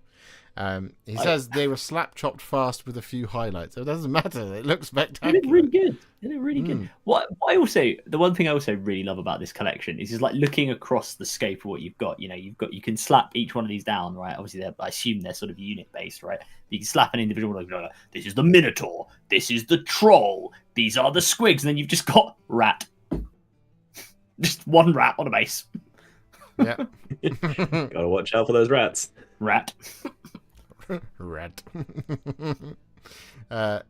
Is it battery operated fan in the North Sea? So he's shocking. I also have qualifications for Hey! Yeah. I like it. Whereas, I'm just a not very funny streamer that occasionally comes out with something that makes me laugh, and that's what's most important, of course. That's it. I know. Well done, Darksider. You absolutely crushed it. Kudos. It's a lot of work, and it's all spectacular. Even if you do denigrate it somewhat by calling it just slap chop with a few highlights. Trust me, sir, nothing about that is that way. So, lovely stuff. Next up, let's take a trip to Middle-earth with Old Man Noz and the Moria Goblins. Excuse me, I'm just going to go get a bin bag for my goblins. Give me a second. Fucking hell. Oh, these are wonderful. No, these are really, really good. I really like them. I love it. Well done on picking out the eyes and the teeth as well. Yeah, they are. These are small minis, and to get all that extra detail in there, very, very well done. We can do a live scale example. There's one in front of my nose. They're very, very tiny. You know what I love so much about this is the way that he's painted them really, really well, and he's taken a really good photo of them. Because what for some people might not be realizing is that these are so small, in fact, that they do not fill the 25mm base that they are on. They're not on 32s. No. That is a 25mm base. So if you want an indication of scale here, it's absolutely insane. Even looks like we've highlighted the skin that you see on the archer to the right hand side. Looks like we've got highlights on the face for the skin, because you've got some very clear recessing going on there, and so on and so forth. Just incredibly well done. Is that a captain at the back I can see? Yeah, I think so. A captain on the left and a shaman on the right. Shaman on the right. There you go. Oh yeah. I've been repairing some of these. They are going to be challenging. Yeah, they will be. Mini Painting Dad, hello. How are you doing? I hope you're doing well. Welcome in.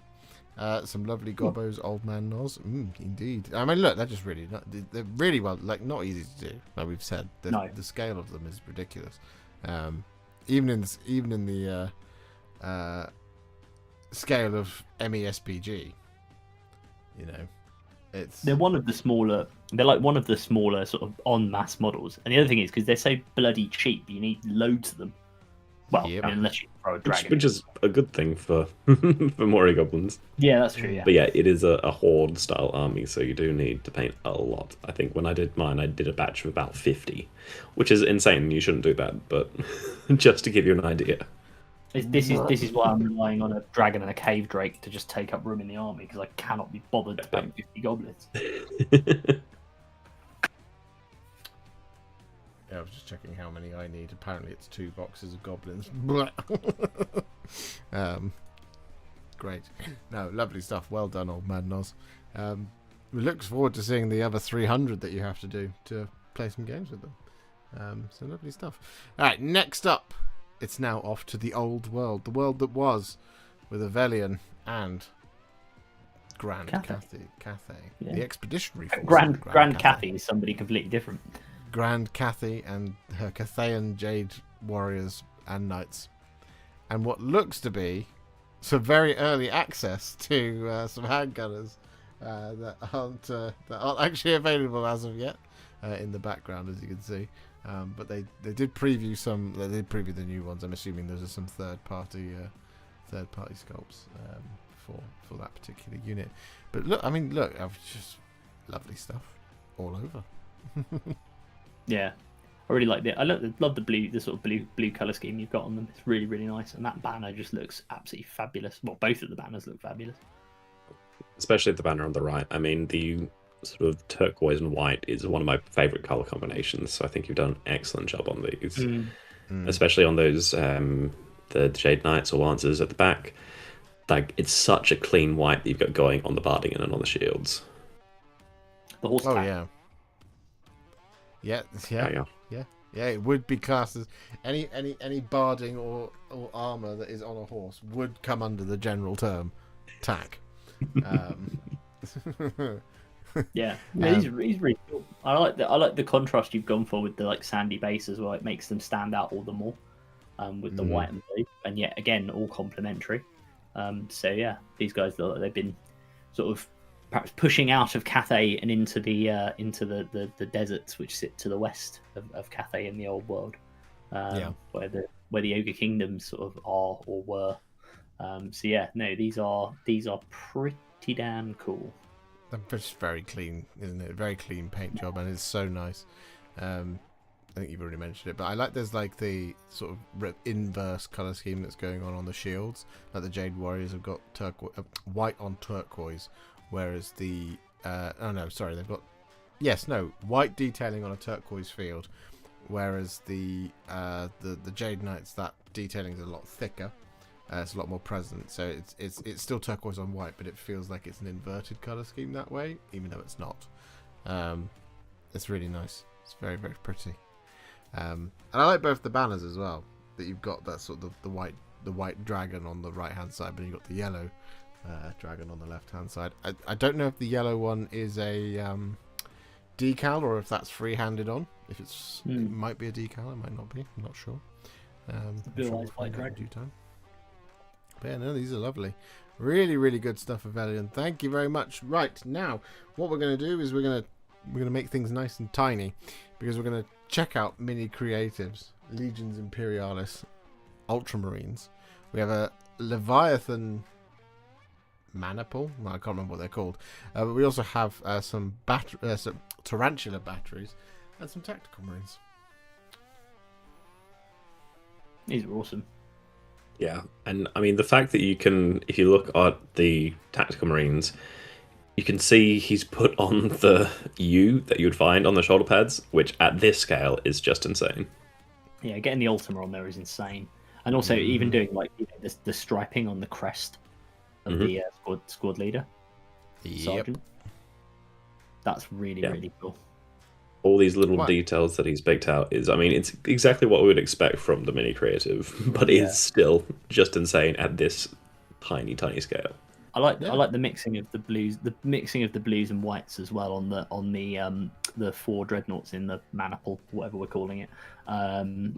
Is really like, just to make them all distinct from each other is really nice. So you've got one that's completely blue, one that's got blue with white arms but has the gold detail and the big Ultima.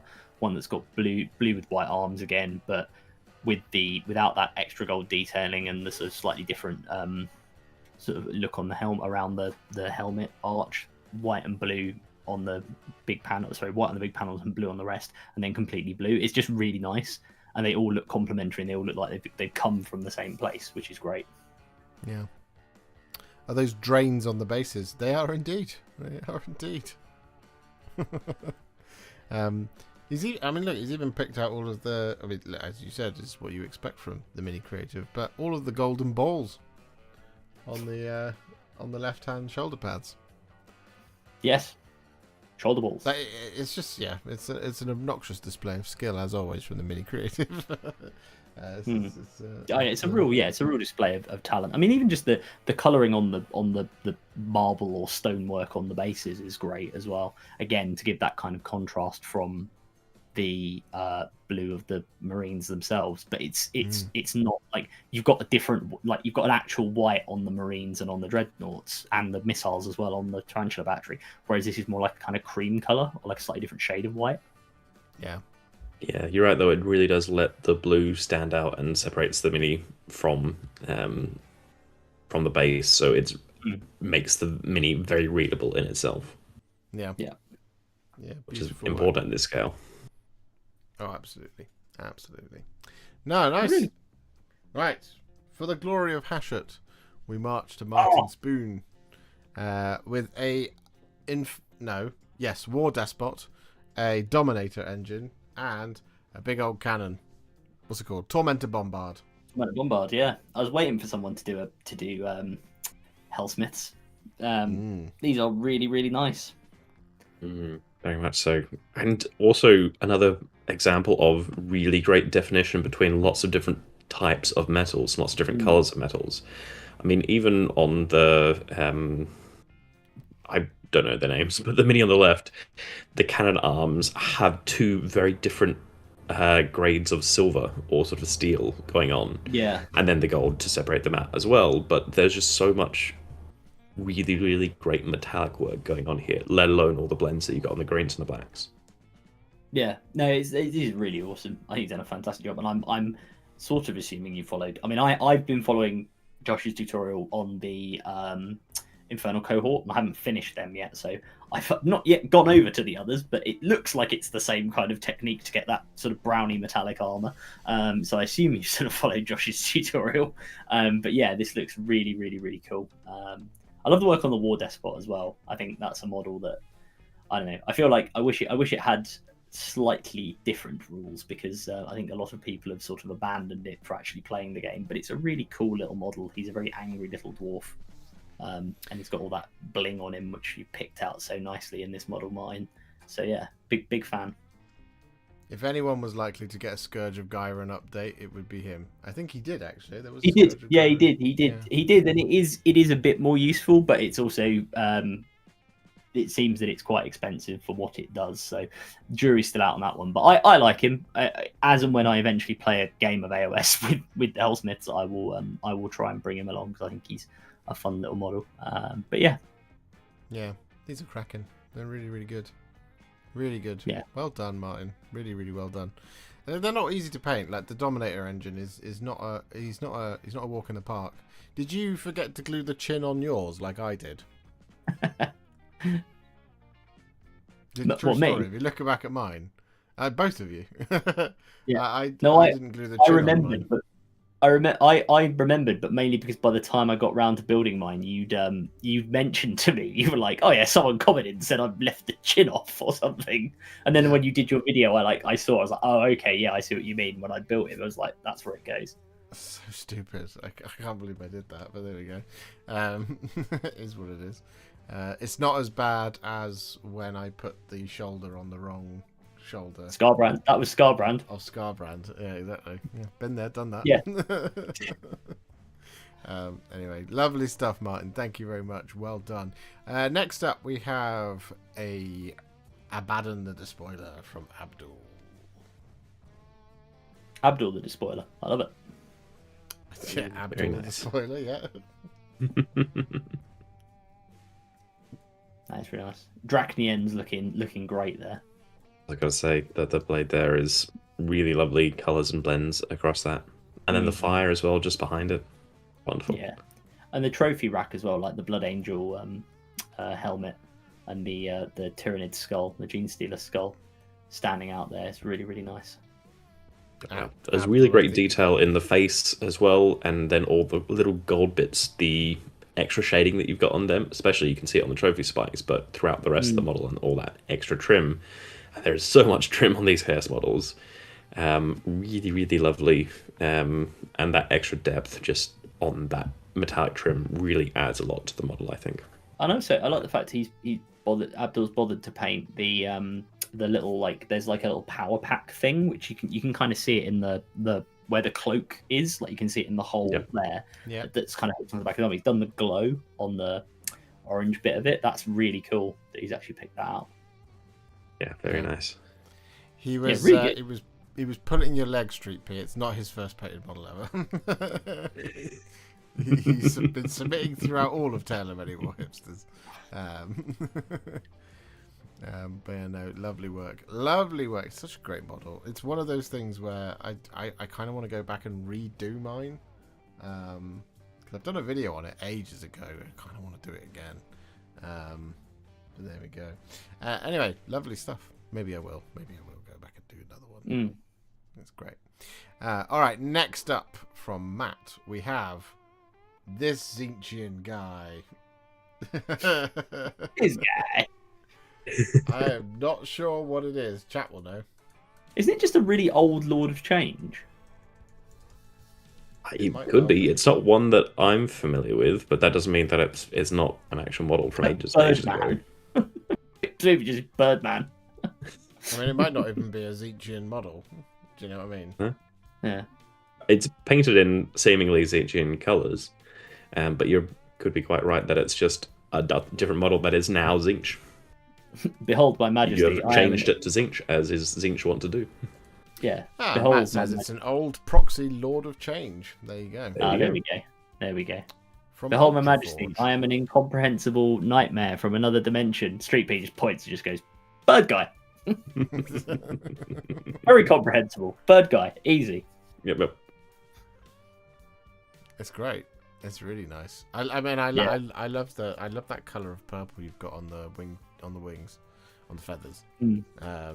I love that, and I again, it's like of the right. It's like you blend down into that sort of purpley colour that you've got sort of in the inner plumage, but then back out to a similar tone of blue at the same brightness, same saturation. That might be the right word to use there. I like how that sort of balances off one another. I think that's really cool. Yeah, it's really nice. I like the shade of blue you've gone with as well for the skin. Yeah, no, all the colours are lovely. Yeah, colour choices are fantastic here, but also like the detail work, even how you can see the individual teeth have been picked out, so you can see the gaps between them, but then also that small line of the gums between before we go back to the blue, and all the claws. There's just like really excellent, clean details throughout the whole model. Yeah. Really like. Very precise. Very precise. You're right. Yeah, I was gonna say I'll wait till we're finished, but all right then. Okay, next up, we have Street B, very active in chat today with what's his chops? Boss Snickrot. Yeah. Boss Snickrot. What I was going to say is, I am unfortunately sorry. I'm going to have to go shortly, but I'll give you a heads up, and I will stay around for Street P and talk about Snickrot because they're in chat and it's really cool, and you've done an amazing job. But I've been summoned. Says no, skin rot is what you get with the Harbinger of Decay. Yeah, that's what happens if you lick the Harbinger of Decay's horse. Yeah, if you lick his horse. Yeah, if you lick the horse, you get skin rot. Lick my horse. No, I think you've done a great job here, Street P, and I love your purple cloak. He does look a little bit like an orc who thinks he's Batman, and I love that for him. Yeah, I mean that's definitely the vibe, and you definitely captured it here with lots of dark colours, more muted skin as well. But then you've got the lovely blood and gore along the blades, which is an excellent detail. That's lovely. I mean the purple cloak for sneaking. Yeah, yeah, can't see him. To cover up just how utilitarian that backpack is. That's one of my favorite things of the model.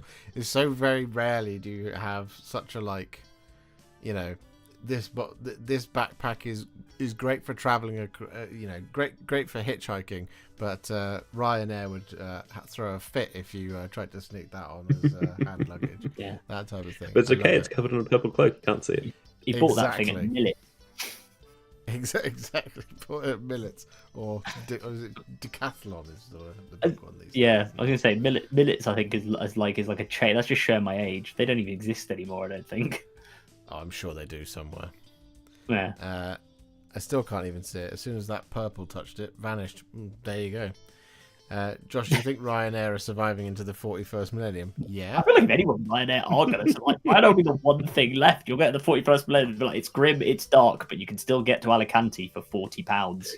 Yeah, exactly. I feel like they'll transition into very cheap, like interstellar travel, where you're like, oh, I need to get to this next planet. It's like, cool, let's strap you to the outside of, the spaceship. Let's go. I'm sorry, sir. What are you doing? Oh, I must load this dreadnought for the Damocles Crusade. I'm sorry. Have you paid for that? Does it fit inside our dreadnought measurer? Because it looks like it's too big. Instead of simply wondering whether or not they can put in a standing section in the plane in order to allow more people to fly, they'll offer people a free liquidation for a cheaper flight. Obviously, unfortunately, once you get to your destination, you won't be able to do very much because you are now liquidated. But at least you flew for $12.99. You know. By turning you into a servitor, we can lower prices even further. Exactly. Anyway. You're gonna jump off now, then, Adam. I am, yeah, and let you rearrange because as who says in chat there, there's nothing like a Jet 2 holiday, and I need to go and be a parent for a bit. So, look, it's been lovely hanging with you all. Apologies, I can't stay around for the rest of the stream, and apologies for my absences this year. You are all amazingly talented people to a frankly annoying, no, it's not annoying, a genuinely lovely degree, and the effort that you put into your models is inspirational. So all that remains for me to say, I'm sure Josh will do a proper sign-off at the end, but from me, thank you for letting me be a part of this, Josh and Rich, and thank you for letting me be a part of this chat, people, and I hope you all have a wonderful, wonderful Christmas. Be kind to each other, enjoy, relax, and have an amazing new year as well. So big love, and mwah, I'll see you later. Will you definitely be back for epilogue? I fully intend to be, yeah. I mean, unless like something crazy happens, but yeah, we've had some. It's been a difficult run into Christmas this year, just because of some illnesses in the family and stuff, and creating some stress around whether people are actually going to be able to get here for Christmas. But I'm pleased to say it's all looking like it's going to happen. So it's made me very happy, and being able to join you guys as well has just added to that. So yeah, I'm feeling Christmassy at last, despite not feeling Christmassy for a very, very long time. So yeah, we're all good. Good. Well, see you in a bit. All right. Bye-bye, everyone. No. Let's see what this does to the stream layout. Oh, there we go. Cuts Mr. Watkin in half. As usual. Right, hold on.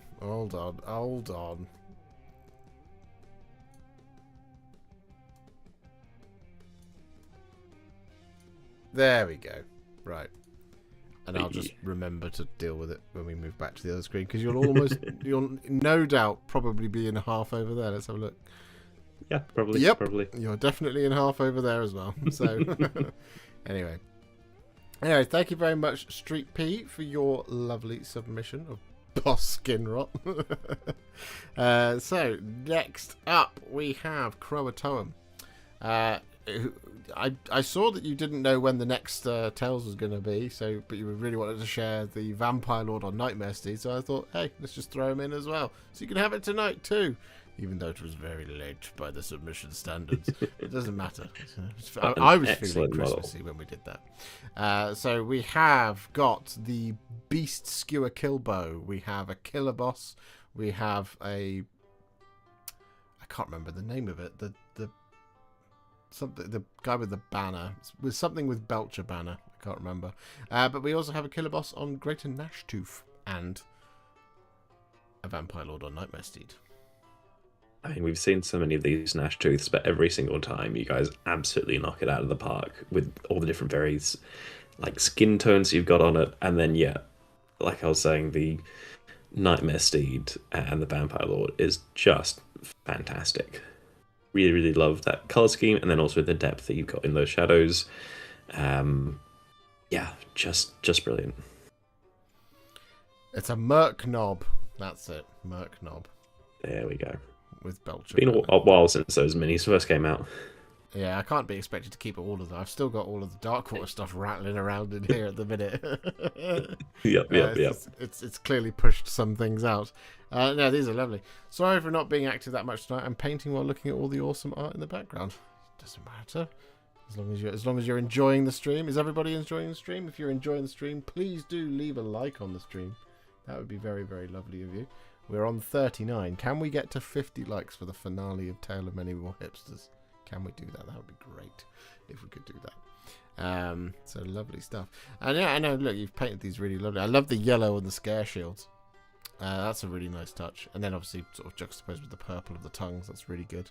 So you know, quite often that's on the red ones. It's red with brassy tongues, as I recall. So I like the purple and the yellow. It's very pretty. And still suitably orcish colours as well. So I feel like that colour scheme means that if you did run them alongside the other orcs, that would fit right in. Yeah. I love the metallics on the vampire. Yeah, the metallics on the vampire are fantastic. But my favourite part of the way you've painted the vampire is the green of the steed, because it's very sort of retro horror, you know, like retro horror ghoul type things. You know, just that sort of, it's very sort of mysterious, ugly green. Not that you've done an ugly job on it, but it's it feels like it's almost like feels like it's almost should be on a Stephen King cover from the 80s or something. Yes, or an Iron Maiden record. Yeah, that too. Yeah, lovely stuff. Thank you very much, Croatum. Next up, we have Fake Street Spirit with a Krieg-inspired Sentinel. Armoured Sentinel, no less. Very nice. Very clean, like very clean lines around all the different paneling. And then obviously the rivets you've done a great job on, and all the little gubbins and bits and transfers. I mean, I still maintain that Imperial Guard have the best transfers and look the best with transfers. Oh yeah, no, that's it is super. This is like super. It's not clinical. That's what. It's very, very, very, very clean. Just every aspect of it is very, very clean. But there's still enough like subtle weathering here, with just like bits of like the lower half of the panels that have like a little bit of touch more like brown to them, or a little bit more darker colors that sort of weathering around all the different rivets that you got going on there. Really pairs nicely with that dark sort of rocky base that you've got going there. Yeah, that's lovely. It's really, really pretty, and like, yeah, not much to show this month. Not my best. Oh, come on. This is really, really nice. It's really nice. It's very, very, very good. Yeah, it's lovely. You should be really pleased with it. Really pleased with it. They are lit wall frames. Oh, you're talking about the light box. Yes, that's the Artisopus box, isn't it? It's really good for taking photos in. Yeah, it looks great. I don't have one, but I quite like the idea of taking photos in it. It's very clean. It's lovely. It's lovely stuff. Well done, Fake Street Spirit. Really good stuff. Alright, next up, we have Viking Minis 50 with a Blood Angels Redemptor Dreadnought. We have some more Hellsmiths of Hashut. We've got a Demon Smith, a War Despot, and another Dominator engine. And then we have the Kurnoth's Heralds and the Blood of the Bull from Underworlds Warbands. I mean, so much to get done. Truly impressive of all of them. But my favourite has to be your Hellsmiths of Hashut, because those are just incredible. The lighting and the OSL on those and the flame effects you've got going are truly fantastic. Some of your best work for sure.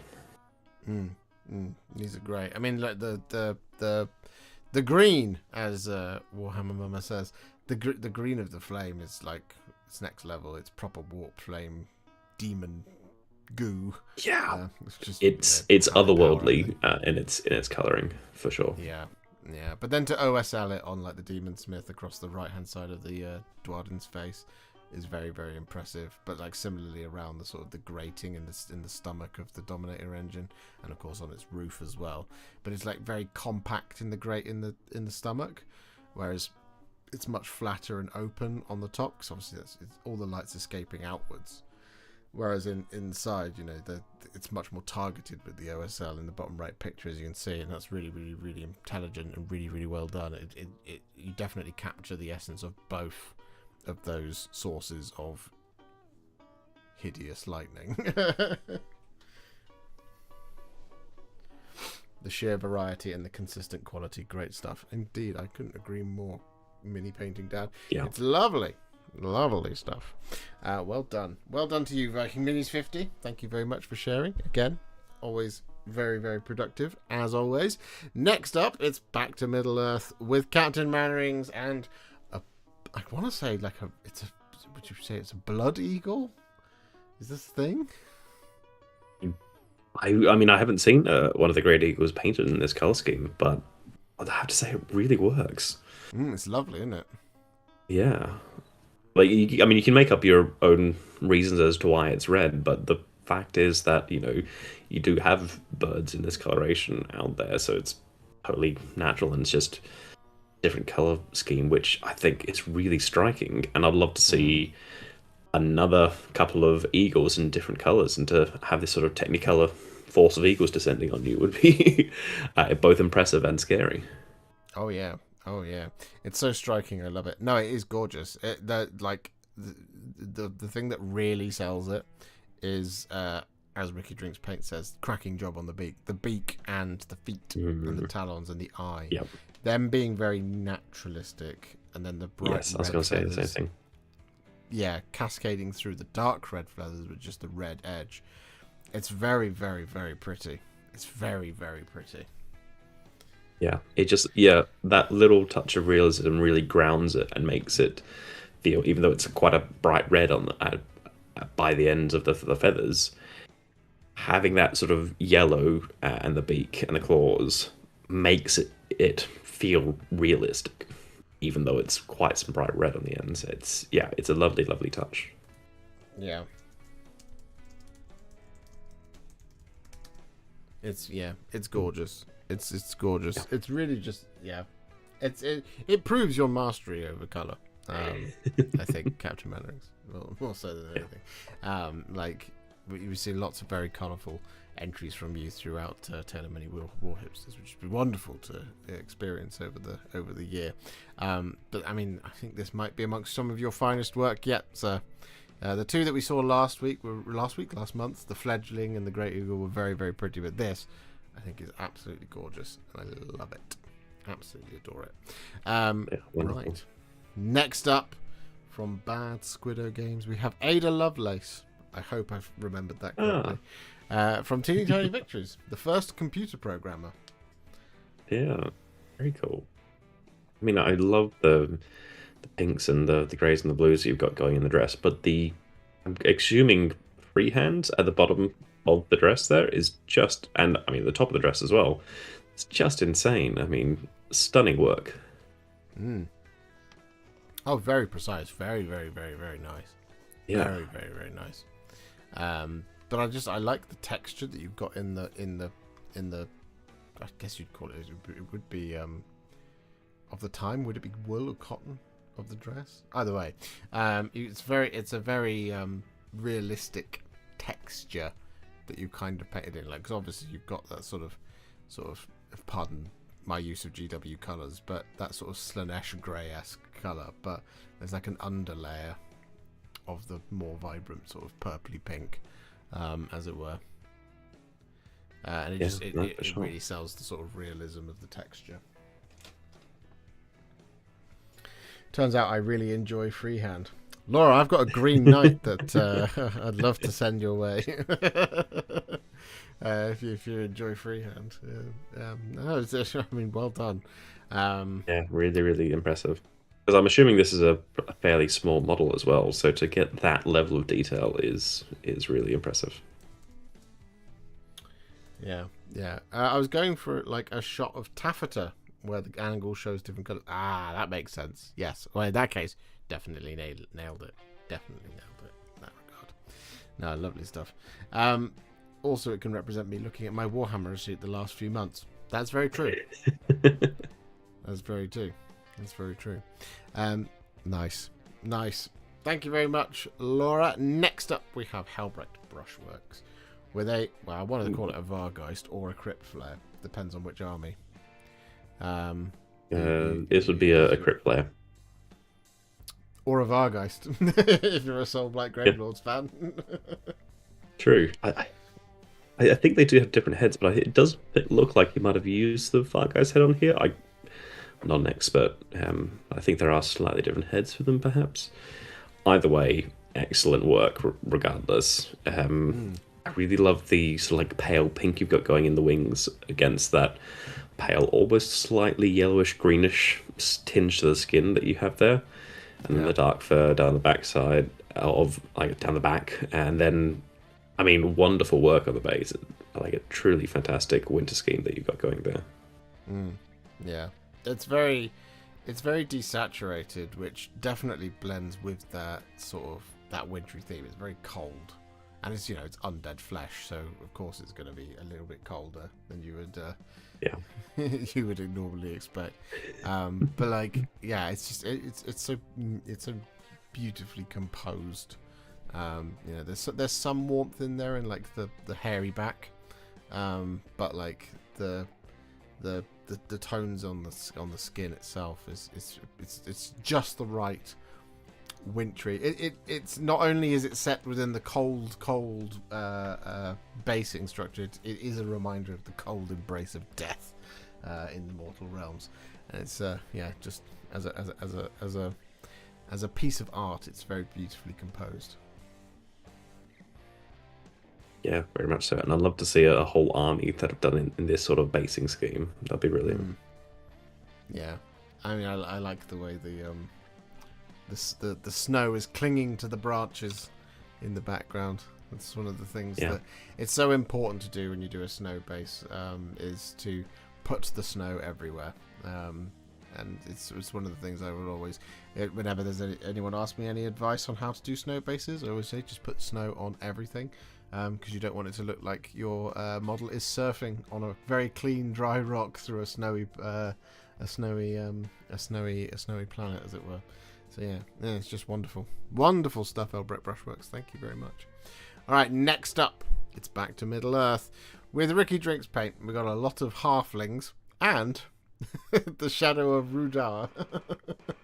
And I can't remember the name of the shaman. What's the shaman? It's just an orc shaman. It can be used as many different types of orc shamans, either for Mordor or Angmar.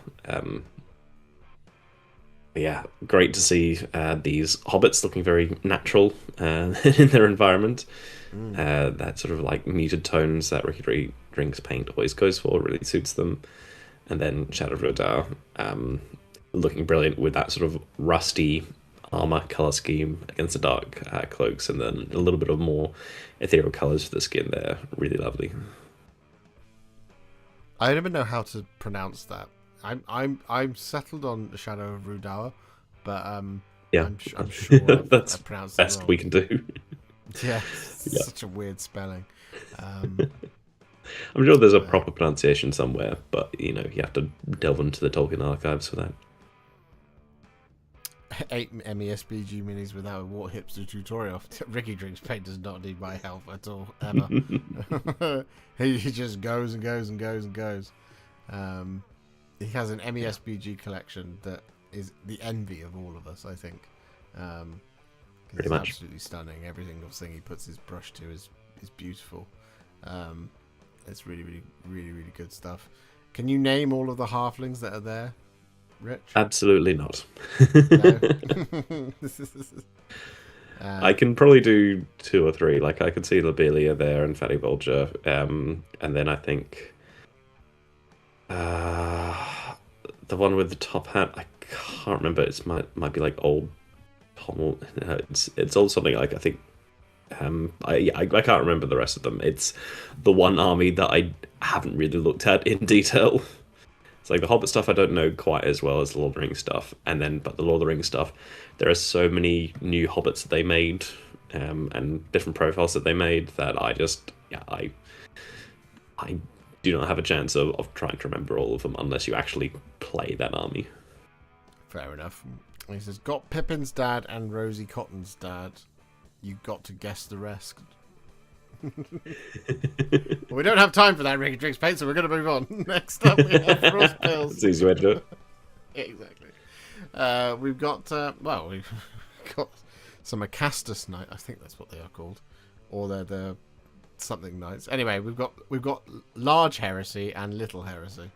We've got some, I want to call them despoilers of the Sons of Horus down at the bottom. Not sure, but yeah. I can't remember. Lovely work regardless. Yes. I really like the gold and that red against the very dark black. It really stands out and gives that menacing vibe to these models. I'm just looking up the knights. What are they called? Is that the Megara or something? It has its own. Maybe they are Cerastus. They look like the same height. Anyway, doesn't matter.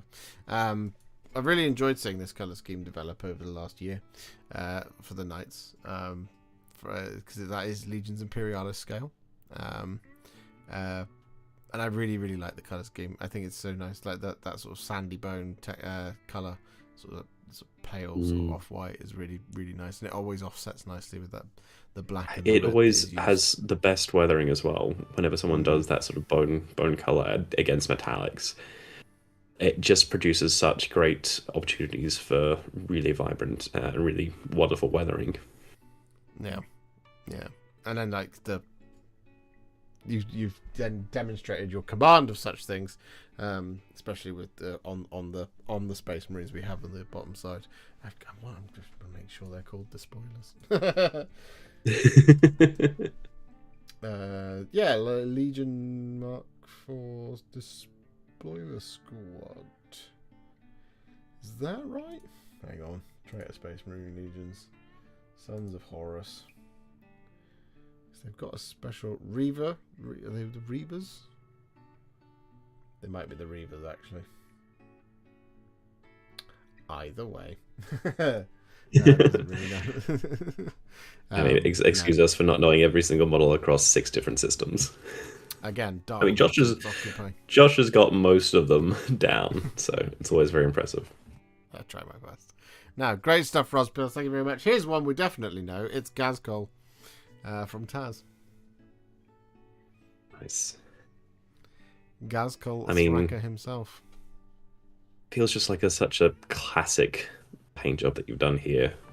I mean, but everything is just so incredibly clean and well picked out. I mean, the details you've got going on the face are brilliant. Even the blending on those red sort of teeth in front of him, all the wonderful work that you've got on the metals, the depth you've got in there, the variation on, like, if you just stand back and look at it, you go, okay, there's lots of similar colors, but there's such clean definition between the different parts that none of it feels samey. There's so much detail and so much that you've got going on here. It is very impressive. When he first came out, did he win Model of the Year? Because I feel like this is one of the best that Games Workshop has come out with in a long time. It's just such a spectacular I'm not even model. sure if they were doing Model of the Year back then, were they? Maybe not. I remember. It was the Pandemic. Came out in Prophecy of the Wolf. Opposite Ragnar, I believe. Yeah, it might have been a case of like this came out and there might have been a Primarch that kind of stole its spotlight. But yeah, the new Gaz model is just wonderful. It's just so good. Like every single. I mean, the old Gaz model was probably about a quarter to half the size of this. Yeah. So it was such a glow up to get this model, and it's brilliant. And you've done a fantastic job here. It's spectacular. Like, this paint job is unbelievably good. Like, just look at how heavy the sort of iron of the claw looks. It's proper industrial, that is. Yep. Yeah, mine's up there somewhere. I can't quite see it. I haven't looked at it in a long time. But then this is spectacular. I love it. Makari Ware. Well, literally just got released as we went into lockdown. Had my pre-order stuck on hold for months. That is exactly what happened to me, Ricky Drinks Pain. There you go. Ragnar was the last model I needed to do the super ultra hero squad of all of the Space Marines that had been released, because Ragnar was the last named character to come out in that run of things. So I'd done all of them up until that point, and I pre-ordered Prophecy of the Wolf, and then we went into lockdown, and then I was told, yeah, we're going to refund you because you ain't getting that. And I was like, no. So I had to then wait. It was like 6-8 months or something like that before I was able to finally get it, which is a shame. And then when it turned up, I was like, I'm going to do Gaz first. Screw you, Ragnar, for making me wait. So, yeah. Oh, no, it's lovely. Really well done, Taz. It's spectacular. Really lovely. I'm really pleased with this because it's beautiful. All right, you ready to go back to Middle Earth? Because I am. Because we have Mr. Hughes. I love how I love how much Middle Earth there is this month. Oh yeah. I hope that in some way we are driving very slowly, everybody here, towards Middle Earth miniatures. I really hope that we are. I mean, you really should do it. I mean, I know there's some older minis there, and some people might not want to go for the older minis, but now they have whole armies of new minis out there as well. And there's probably going to be a couple of updates here and there that they do for them. And new edition, and it is the best system that GW have ever made. It's made so to the good. state of the. Yeah. Is that so what's the name of the other one? Is that Eristor? Is that the name? Yeah, Aristor. So Glorfindel and Aristor. Can you still buy him? I don't think you can because he's currently in. Oh, you can. Yeah, because you can buy Kurdan. So he's still packaged in that. So Aristor is currently in the Legacies. Yeah. Or Legends, whichever one they call it.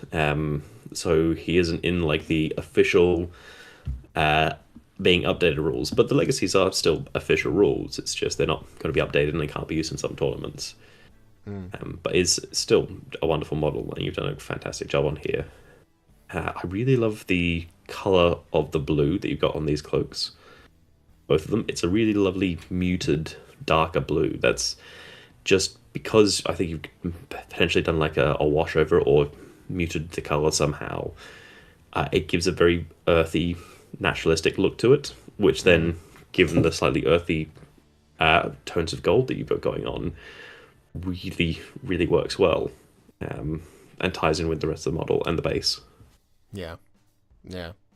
The growth of Aiden's painting over the 12 episodes is so inspiring. Such progress. I know. Well, I mean, for a lot of you, right? We're watching each other grow in real time as we do this, and it's inspiring for me. I love seeing it happen with everything that you guys put through and submit. It's wonderful. This community is defo the most invested in ABSBG. We're driving it. I really. Yep. If Doing our best. If I can get one of you to come to Ardacon with us, we need one more person for a doubles. That's true. At the moment, there's 5 of us going to Ardacon, and we've all signed up for doubles, and so we need to convince one more person to come, so we can have 3 teams of 2 for the doubles. Yeah, we will. And I'll convince one of you, I'm sure.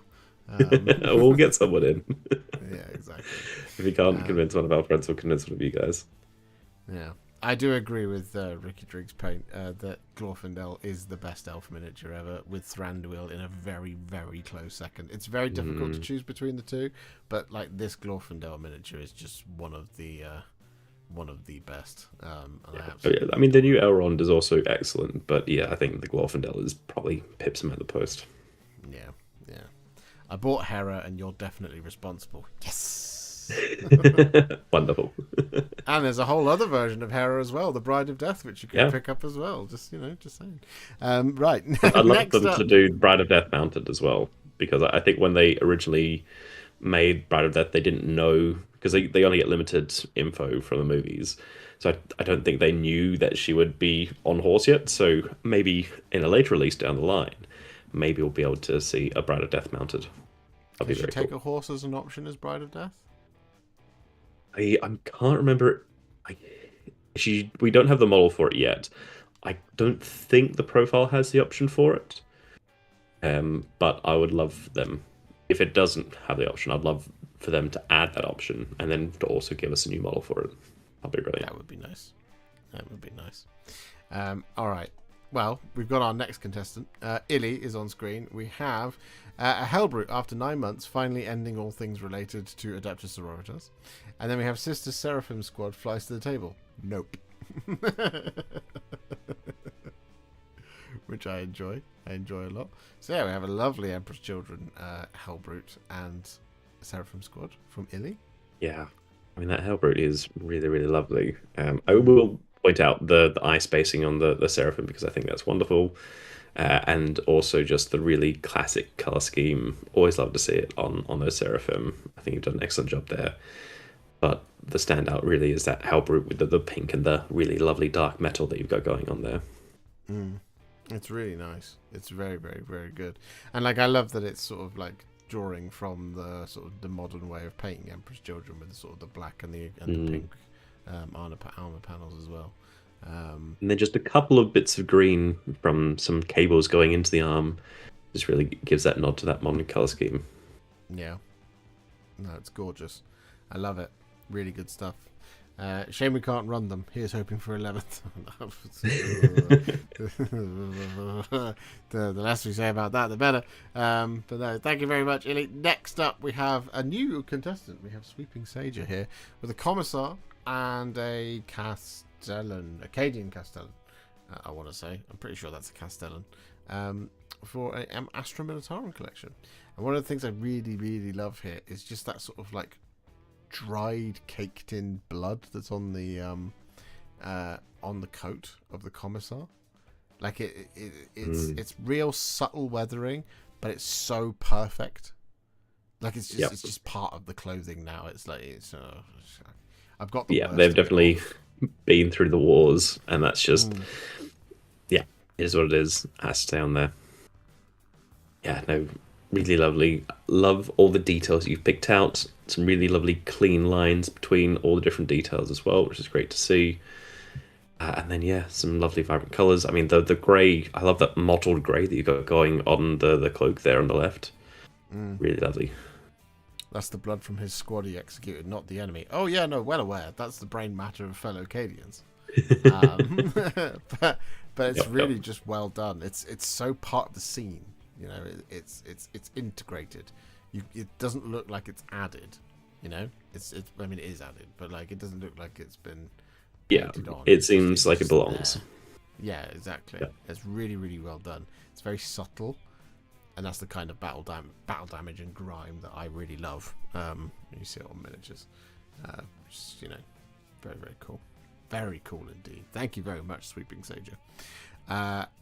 Next up, it's Lady Malice from GameX. Yes. The all-new Archon of the Drukhari. Ooh, I was wondering when we would get to see some of the community paint this up. But, I mean, the detail that you've got going on, all the very sharp, pointy armor, but also the hair as well. Really, really lovely.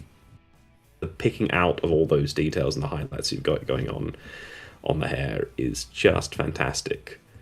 Really, really lovely, clean highlights there. No, it is beautiful. It's a box art rendition right there. Like it's just like you said, it's very clean, extremely well executed, beautiful rendition of the miniature. It's such a cool model. I love the blade fan. Yeah, no, very, very nice. Yeah. Really well done. Really, really well done. There's not really a lot to say other than it's just it's like, you've nailed it. I mean, the cloak as well is really lovely. Some crispy highlights here. Oh yeah, it's a Gary Lineker, that's for sure. It's a Josh special with only a couple of minor exceptions to link to my other Drukhari.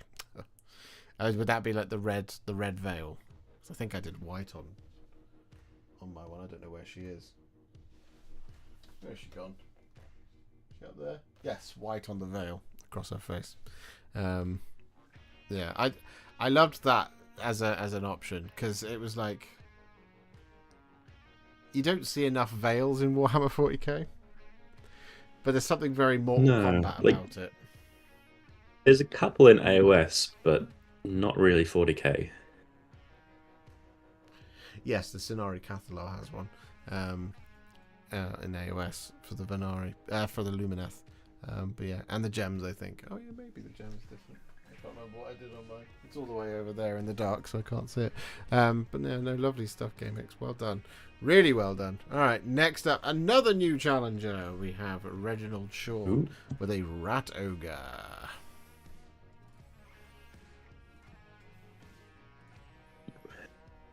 Some very great details here. Love just how dark you're going in all those shadows. I'm assuming that has to be contrast paint because, I mean, it's so well achieved that you got such dark depths to those shadows, especially on the fur, and then just that subtle, it's a slightly different color to the rest of the skin, but it's all fairly pale, which just lends to how horrific these rat ogres are.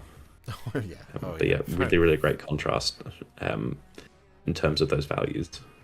Yeah, no, really well done. Again, it's a really interesting thing painting rat ogres because the skin is quite pale, and then the flesh is the fur can also be quite pale in some of the box art versions, and it's getting that separation of color isn't easy to do.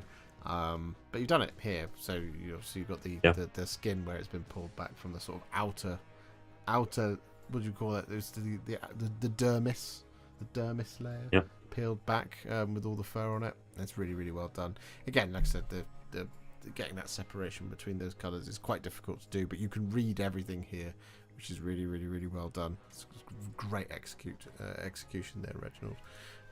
So well done, really well done. And I like that it's just like he's pretty grim. But like the metal for its part is pretty clean, which is just it's quite a nice juxtaposition. Rather than make the metal really dirty as well, it's just quite clean plates of armor. Which is really it gives cool. that sort of laboratory vibe to it, where it's like, yeah, okay, we've taken this rat and made it into an ogre or juiced it up, but then given it all this new shiny equipment and bolted it on. Yeah. No, it's really nice. Really well done.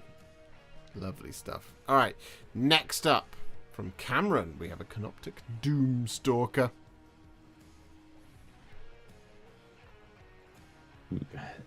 Very nice. Just a heavy mechanical beast. I feel like right today's been like the stream of just excellent metallics. Once again, like here, it's especially the highlighting that you've got on the metallics. You can see it on the legs, especially on the left there. Just picking out those extra details really helps. And then that just subtle color shift that you've got going on different parts of the armor to give it almost this different alloy kind of effect with a slightly sort of more bronzy gold sheen to it. Really lovely and nice and subtle as well. Yeah, and you've just communicated the heaviness of it, like the body of the Doomstalker.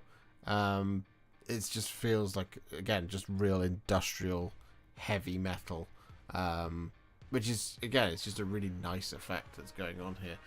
You've got sort of obviously the more Zarakan parts of it, of the sort of legs and things, but when you've got that sort of heavy silver, it feels impactful, like it would have weight as it clomps its way across the battlefields of the 41st millennium, like sort of stumbling every now and then because things aren't in great working order, as well as shouldn't be because it's an X-Men. Things haven't gone well for them after waking up for a millennia. Might have some stiffer parts to them. Yeah, exactly. And like it really looks like a sort of just a heavy engine, which is really good. It's really impressive. Yep. It's great what lots of Nuln Oil can do for metallics. Indeed. Indeed. Oh no, me it's after great for a that. nap. you crawl on all fours like a canoptic doomstalker, do you, Dan? That's interesting. I'd love to know that. I feel like heavy and stumbling around is going to be all of us after Christmas dinner. Yeah, well, it's just me getting out of bed most of the time these days. It's always a tense time when that happens. You never know what's going to happen. Oh God, my ankles, my knees, my back. Oh no, I'm up. It's all good. Yep. We live to fight another day. No, great stuff, Cameron. Thank you very much. I really can't recommend Coelia Greenshade from Metallics. Recommend enough. I was going to say, like, okay, Crota, Yep. Cool. You just praised it earlier. You've changed your tune in 35 minutes. I had a feeling that correction was coming. Yeah, no, lovely stuff. Oh dear. All right, next up we have a Shugengan Lord from Reb Shand. You know, really interesting color scheme. I love that sort of more the blue of the. I just think it's the Great Spirit Longma is what it's called. I mean, I'm always a sucker for sort of blue and white color schemes, but yeah, the paleness of the creature here is really nicely juxtaposed against that. Those lovely sort of warmer colors with the golds and such.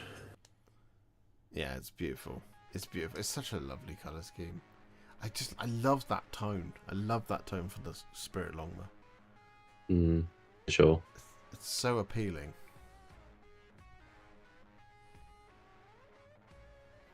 I just don't see it enough. I feel like a crazy person here among all these amazing metallics. Yeah, you're not crazy. Green Shade is really fantastic good metallics. Yes, for sure. Thank you. It's a war paint from Army Painter. Yeah, I have heard good things about their new war paint range, with all the different gradients of the different colours that you have. Yeah, no, I've heard a lot of really good things about them as well. And like the shades as well are supposed to be really, really excellent. It's one of those things to eventually try out when we finally move, and I can have room to store more paint because I just do not. You already have a massive collection of paint anyway. There's probably only like a dozen GW paints that you don't have. Yeah, it's something like that. There's like it's like 2 base paints that I don't have. Yeah, and like 6. I mean, most of the ones I don't have are dry paints. Because sure. Just don't need to use them. But I still have more of those than I think a few people do. Yeah, you know, got Praxeti White, Longbeard Grey, Tyrant Skull, Eldar Flesh, Kindle Flame. I've got all of that. Yep. Yeah. Lovely colour scheme here. Indeed. Stunning work, indeed. I like the War Paints Fanatic stuff. Been using a lot of them lately. Lovely. I want to try out their what's it called? Like their World War II ones or whatever it is. They've got some specific sets for that kind of thing. So for the historical sets, which are really cool. I want to have a go at them. Lizard Folk Scion. Okay, listen. I like it. No, great stuff, Sean. Thank you very much. All right, next up, it's back to we're crossing the streams here with 40k and Age of Sigmar because we have 6 of the finest Hallowed Knights prosecutors. Because Edward is a man after my own heart. But we also have some Wraithblades. They are Wraithblades, aren't they? From Eandon. Yes. Also, my favourite of the Eldar schemes. I do quite like those smaller Wraith contracts, like the Wraithblades especially. I've always found them very cool. And it's great to see them in a very classic Eandon colour scheme. Love the transfers as well. They're brilliant. But yeah, that yellow and blue really just works. And then, yeah, the prosecutors here are just incredibly well done. Again, really love the blue and the blending you've got going on and the edges of the wings there against that classic sort of white and silver. Yeah, brilliant work. It's the equivalent of a contract. Oh, okay. Lizard Folk Scion is equivalent of a contract. So it's one of the speed paints. I probably have that then. I've still got the speed paint 2.0 set. Got it right here next to me. I want to get it all out one day when I have room. If I got it all out now, I would have to clear off a lot of things from my sideboard, and I just can't do that because I don't have any place to put them. There we go.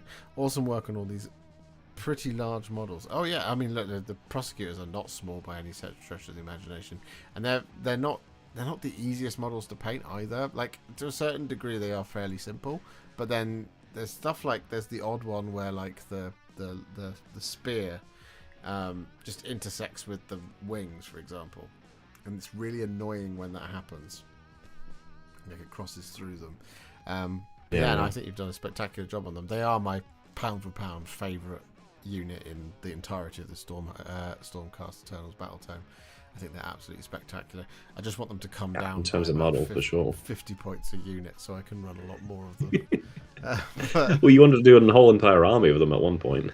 I still do. They're 150 points for 3, so they are 300 points for 6, which means you can only get 3, 6, 9, 12, 15, 18. You could run 6 lots of 6, but you need characters, so you can only really run 5 lots of 6, which is a shame. But, you know, it is what it is. You just have them led by a Knight Azeros and Indrasta, who did come down. Got Indrasta in there, yeah. Don't cross the streams or wings and spears anyway. Well, exactly, you don't want to do that. But no, these are spectacular, Edward. Thank you so much. I just love them. I love them both. You've done a really good job. That yellow is really striking on the end, and it's really good. Really, really, really good. Yellow's not easy to do. Yes. Who shall be victorious in Josh's favourites tonight? Edward. And only the faithful, of course. Next up, and I'm going to go and use the bathroom very quickly whilst Rich can wax lyrical about mini painting dads. Knight Lancer, I want to say. Enjoy that one. I mean, very easy to wax lyrical about mini painting dad. We've seen many of your knights before, and what I'm assuming again here is your excellent airbrush skills. You have to do some sort of tutorial for us at some point, because every single minute you do, just it's the smoothest of smooth blends. And like, I've done like a little bit of airbrushing here and there, and it doesn't turn out anywhere near as good as this. I mean, but also like the colors you've chosen here, the richness of the blues. I mean, even in the top, you can see almost like a purplish ness in that sort of top of blue before it then blends down to something a bit brighter. I mean, the transfers here are just impeccable. The weathering that you've got going, again, anything that's a bone color really shows off the weathering really, really well. And you can see not just the colors that you've weathered here, but also like the scratches and then little drips from the scratches. Yeah, I mean, it's incredible work here. Another thing to pick out again is the excellent metallics, really bright, shiny golds here. I mean, that gold is so shiny it almost becomes silver, especially on all the trims around the legs. Let alone then the actual silver around the heads and on the head, and then on the shield as well. You've got that lovely OSL glow in the middle to sort of give that sort of energy effect to the shield. Love that you've based it with the ruins, and that ruins are slightly different color as well. Lots of different textures going on, and then the darker metallics underneath all the armor. That sort of greys and the browns you've got going on there with the weathering. I mean, it's just a masterclass here on how to paint a knight.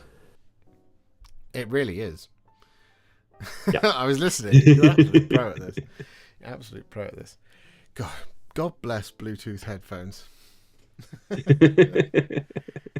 I'm such a skeptic for such a long time, but I absolutely love these. No, I echo everything that you said. And actually, mini painting down, I might need to. I mean, I do echo what Rich was saying earlier about doing some sort of tutorial on your airbrushing use, because I actually do have an airbrush coming my way very soon to test out, and I'd like some tips on how to do it well. Yeah, I've only ever used mine for basically really base coating. And after a while, it might have just been the way I was cleaning it, or it eventually just got clogged up, and now I need to, and then the nozzle broke, so now I need to buy like a new little it like there's something novel for it. So, Mini Painting Dad, you are not a beginner yourself. Not when you put out Imperial Knights that look like this. Like when you can actually use when you use airbrushing to actually achieve a final result, as apart from just a quick way of doing a base coat or an undercoat, yeah, it's next level. Yeah. Mini Painting Dad says, only used airbrushes for 2 years now. Well, I can tell you how long I've used an airbrush for. It was about an hour and a half on a stream 4 years ago, where I nearly blasted an entire pot of water all over my desk. Josh is turning to the dark side. You were the chosen one. I'm being sent it to test it. I haven't bought it. It's not out of a desire for me to want to change my content. And my content will not change at all. I'm not going to replace any of the way I do things with the airbrush. But I want to test it. I want to see if I can get a decent result with one. If I can, then great. But nothing will ever change around here. Always with a brush. You can only paint a tank with an airbrush. That's true. According to the internet, it's the only way to do it. Apart from all those times I've done it. But there we go. Apart from, all those tanks that were painted before airbrushes really existed in the hobby. Yeah, and those. Well, lovely stuff, Mini Painting Dad. Thank you very much. All right, next up, we have Chorboy 20 with the Black Templars Ballistus Dreadnought. Very lovely. I, again, love to see this sort of almost slightly retro scheme with a very pure white against the black. I mean, Black Templars are always great, but then with the red barrels there as well. I love all the extra detail that you've added here, both in like the little kneecap on the right kneecap or on the left of the screen, and then the bits that you hanging across the arms as well. Just add on these little extra bits of details that bring the model to life. Yeah, no, just definitely sets it within the Black Templars for sure. Very Gothic. And you couldn't read it any other way. Is it called a miniature? Maybe a maxiture. Yeah. Maxiture actually makes more sense than what I normally say, where I just call it a bigature. I was going to say bigature is the one that I've heard more often. Yeah. Another impressive big model. Indeed it is. And it's really well painted across all of it. Like the white is just nicely done. Really, really good. It's a really, really good white, so well done. Not easy to do. Again, large panels to do a white. It's not easy. Super clean. So, yeah, really, really well done. Great work on this Dread Chorboy. Dread Sember is calling for sure. See, Captain Mary is stepping into the dad jokes. Into the dad jokes realm for us, because I'm banned. Speaking of lovely painted miniatures, how about we have a Lady Elise Duchard from Warhammer Mama, the quite possibly greatest Bretonians miniature ever, and definitely top gorgeous. 5 old world miniatures ever released ever. It is such a lovely model. And I think this is a perfect model to suit Warhammer Mama's style as well, because she's got such a great control of soft colours and pastel-like colours as well. So this absolutely perfectly works within her wheelhouse of colours, and she's done a fantastic job here as well. I mean, those subtle blends from whites to greys on the unicorn, and then into the hair on the feet and on the tail as well is brilliant. A lovely work on the dress, the very bright golds as well are great. Lovely work on the face. Everything here is just really, really well done. And then especially so on the nose of the unicorn as well. Yeah, just subtle sort of transition to pink. Yeah, what I wanted to just touch on was the way the horse's nose goes into the white. Well, it's the unicorn. The unicorn's nose goes into the white of the flesh of the unicorn. It's really, really well done. You can see that subtle blend as it comes up. It's so realistic. It's so very, very, very well done. Waited a long time to get a hold of her. Really enjoyed painting it. I too. I have one. I ordered one. It's here. I don't know where it is. I put it in a box, and I have no idea what. It's somewhere in your cupboard. It's somewhere. I've narrowed it down to one of 4 boxes. It's difficult to find though. There's so many models here. It might be one that. I mean, I barely know where all my stuff is at the moment, but I have just moved, so that's fine. Yeah, no, really, really good stuff. And as you say, I think like perfect model for you, Dana, to paint, because like the pinks on the roses and on the hem of the dress and this, that, and the other. Just really, really excellent. Really well done. Good stuff. Thank you very much. All right, next up, something slightly less elegant because it's power armor time. We have from Cody. We have Marnius Calgar in the armor of Antilochus. We have some assault terminators from the Crux Terminatus box, I'm sure. We have Ethan Sharn, Master of the Raven Guard, and we have a Knight Castellan. Mm-hmm.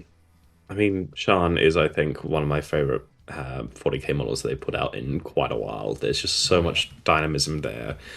It's such a cool model. All those feathers and the banners, which you've done a great job on here, is just wonderful. I really love the red basing that you've gone for. It's quite vibrant, and then this very dark miniature juxtaposed against that, with those then little bits of red on those tabards and banners that are sort of coming off him. I mean, it really captures such a vibe of that sort of Raven Guard aesthetic. But then you've also captured a very sort of heroic aesthetic with Marnius Calgar as well, with a very different vibe. So I think you've shown real mastery of capturing and telling that story across the miniatures. And I love the subtle blending you've got going on with different shades of blue there as well. Gold's really, really well nicely juxtaposed against that. Obviously, I love the Terminators, and the Knight is brilliant too. Yeah. But Shan's definitely my favourite here. Yeah, the basing on Ethan Sharn very much reminds me, or makes me think of an idea of a Space Marine chapter master in the lands between, navigating the land of rot, the Lake of Rot from Elden Ring. the red on the floor, the red grasses. Yeah. It's like if you had to pick a chapter master to go into Elden Ring, it would be this one. Oh yeah. Ethan Sharn is about one of my favourite minis this year, and this one looks superb. Absolutely. Well done, Cody. Well done indeed. All right, next up, it is the Master of Blue himself. It is Laucannon with Be'lakor and an absolute ton of warriors. I mean, his warriors are brilliant, but Be'lakor is just next level. Again, your mastery of blue is on display here fully. I love the different highlights and striations you've got going on in the wings. Really, really nice. It's almost looking like his wings are generating the ice and are so cold that they're frosting over himself. It gives a really, really different vibe to the Be'lakor that we know. But this is such a vibe that I really love. It just feels like he's emanating that cold, and you almost feel the icy wind behind him. The glow on the sword is brilliant, as is the OSL, and I really love that blue, like really rich blue and metallic, that you got going on the warriors there. I think it's really, really effective, with then just like a couple of lighter, more vibrant blues to offset against that. Wonderful work. He says, I've submitted Be'lakor before, but I made some improvements and wanted to try some OSL from the sword. Mate, your command of blue has always been impressive, and it turned out you also had green in your locker. Because the OSL is really good. You can just sort of like, even by having it sort of eking out of the 8-pointed star on his carved into his chest and in the eyes as well, really sells that effect just a little bit more. But like the way you've done it on the inside of the wing, and then also reflected just about as that green light reaches the snow below as well, is really, really good underneath the rocky outcrop of the stairs. It's just very it's kind of putting me in mind of what if Be'lakor turned up in Northrend, in World of Warcraft during Wrath of the Lich King, which would be horrifying, I think, for a lot of World of Warcraft. But then again, in World of Warcraft, I mean, everything's Bellator massively turning up overpowered. anywhere is usually horrifying. Yeah, well, yeah, anywhere he turns up. Was it Bellator that you photographed in the snow? It was indeed, as Cannon has said. But yeah, no, lovely stuff, Cannon. Thank you very much. Second colour, nailed it. Even though you do a lot of colours. Well done. All right, next up we have Hungry Bert with a Scorpack Destroyer with a really lovely kind of fizzing Kylo Ren-esque blade. Ooh. I love that red and Yeah, orange. I really love the texture that you've got going on there. Like you said, it almost gives that sort of fizzing nature to it, where it's kind of slightly unstable. Yeah, I haven't seen that before in quite this manner on a Scorpack Destroyer or any Necrons, and I think it's really, really effective. Yeah. Agreed. It's really good. Like, it just it lends a edge of lethality. Yeah, there's a menace to it, and it goes with the red eyes and the red glowing bits on the rest of the miniature. Yeah. But yeah, very, It's very really menacing, good. which is very cool. Yeah. And then to keep the rest of the model quite muted and dark means that the red and orange parts of the mini just pop even more. Yeah. It's very malevolent. Very much so. It's great. It's really, really good. That weapon is awesome. Such a great effect. I completely agree, GameX. And it perfectly draws attention. I'd love to see an army with this effect. Oh, yeah, no, 100%. Like, every single part of that energy sort of... The rest of the army would start to meld into the background in a really, really clever way. So that you would just see, like, this sea of firing, crackling blades. Yeah. Which is, I mean, like, if you're fighting Necrons, that's often what can happen, where it's just you just see the glow of the weapons, and then, you're flayed into a million particles. Well, yeah. It's not a pleasant end either way, is it? No, great stuff, Hungry Bert. Only another 40 or so models to do this style on. Well, there you go. You'll crush it. I'm sure you will. Yeah. And you got some new ones on the way. Catan, Shard of the Nightbringer. Yeah. It's on the way. And whatever that other one was called. What was he called? The Chief Destroyer. Can't remember. Big boy.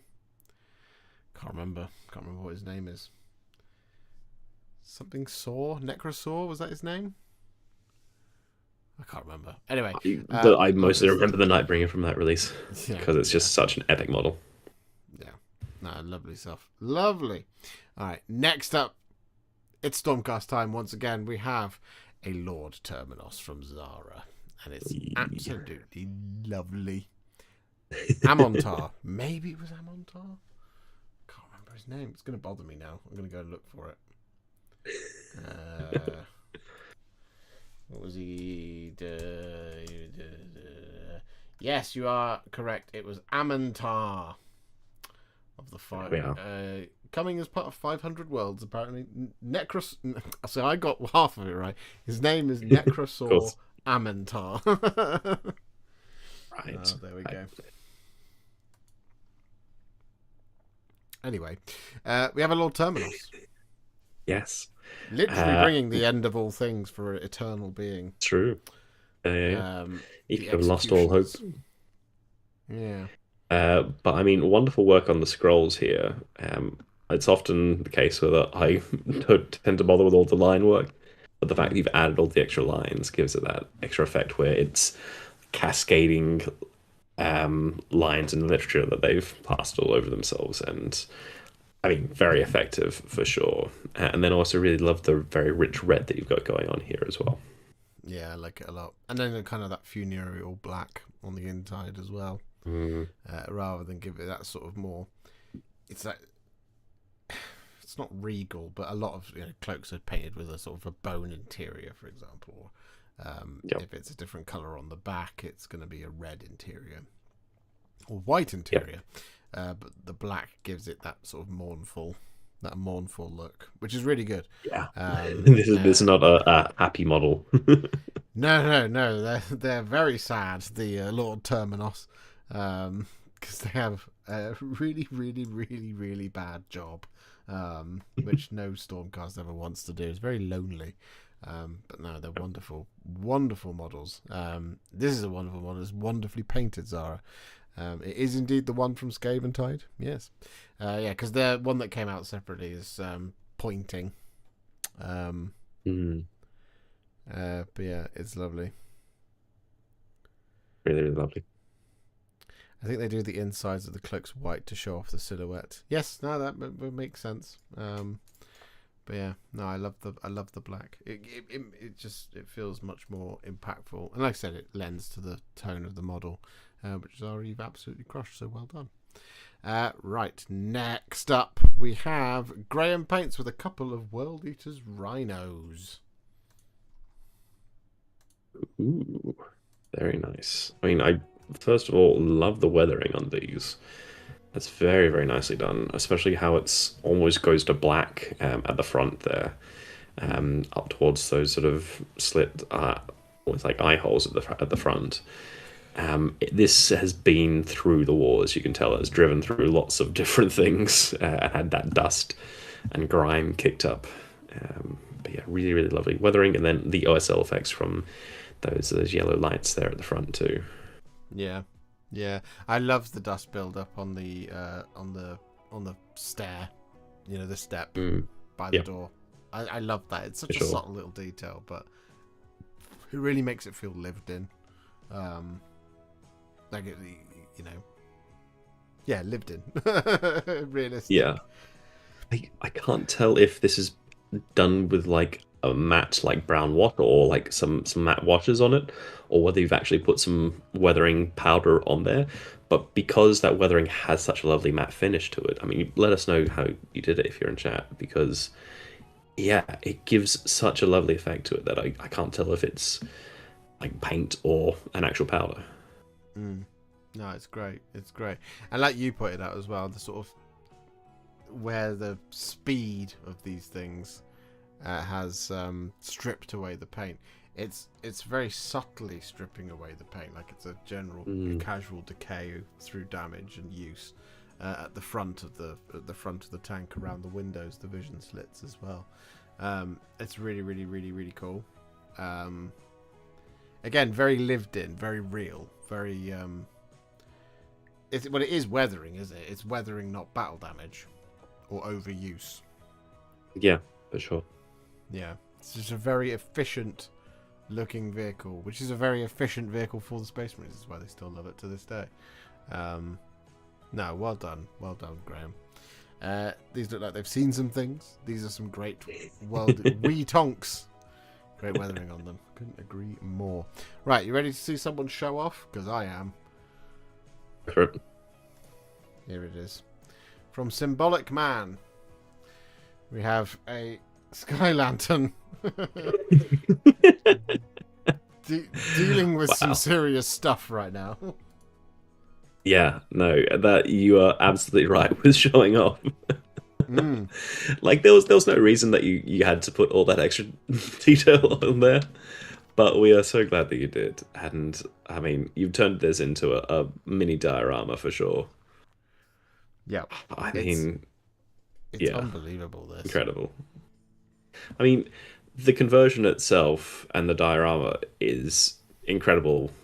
I mean, just as it is, but then you've also painted it horrendously well. Like all the different shading that you've got going, even just on the sky lanterns and all the fabric, and you feel that fabric being stretched across the pieces of wood or slat inside, because you can see like where you've highlighted either side of each piece of wood, so you can see how it's stretched across that and then weathered over time, and then with the sails on either side. Really lovely, rich colours on the actual body of the lantern as well, and then such incredible, gorgeous, vibrant colours from the demons. I mean, everything is just done perfectly. It's wonderful. It's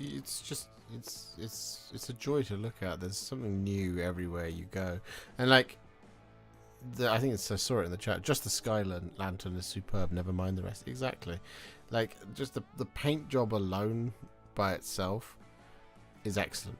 Just top tier. Yeah. Top tier across everything. Just the paint on its own. Yeah. But then to frame it within a story, the way that it has been done is even better. And like this, it's not small at all. I've got the base. No, over here. these aren't small minis. No, they're really big. They're very complex, very detailed, very difficult to. It's a task just in itself, just to get a Sky Lantern finished, let alone do all this extra to it. Just to get it built is a task in and of itself. You know, that's Yeah. what I mean. It's outrageously good. So yeah, just all over an exceptionally impressive piece of work. That yeah is just like sort of peak hobby right there. I would say. Yeah, pretty much. Like this is the sort of thing that back in the day we would love to see a whole breakdown of, or just see in a White Dwarf. Like this deserves to be shared wider in the hobby for sure. Yeah, for sure, absolutely. Tonight's winner, I would say, yeah, probably. Almost certainly. No, thank you very much, Symbolic Man. Absolutely fantastic. Really great stuff. Thank you. Right, next up. Why isn't my button working?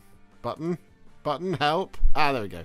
Flying Muttley has also done quite a lot. Please send this to Warhammer community. Well, it's up to them to send it. They should do. I'm sure they will do. You might see it in a White Dwarf near you. But Flying Muttley should also consider sending his Death Guard to to Warhammer community, because I love this. I love your style, man. I love it so much. I say this every single time I see your stuff. I just love it so much. It's so Renaissance. I say it every time, but the feedback's always the same. Because we've got Typhon. He is Typhon at this moment, not quite Typhus. We have Mortarion, and we have a command squad as well, by the looks of things. There's something about the way you paint, man. It scratches a bit of my brain that I love. Yeah. It's such wonderful muted colours and that naturalistic style, which is something that I wish I could replicate anywhere near as well as this. Because your colour choices are just always so spot on. And I think this colour scheme lends itself to your style of painting really, really well. And you've, as Josh said, you've absolutely smashed out of the park here.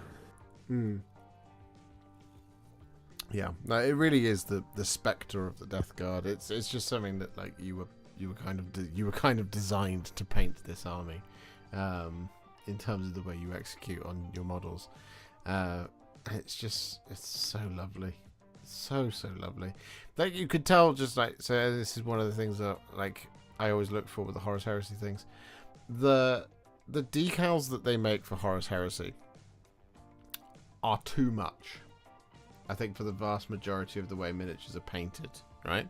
Because they're really detailed and they're a completely different design to how 40k works, for example. Yeah, sure. Yeah, so like if you've ever looked at the if you look at the Horus Heresy Custodes stuff, you'll know what I mean.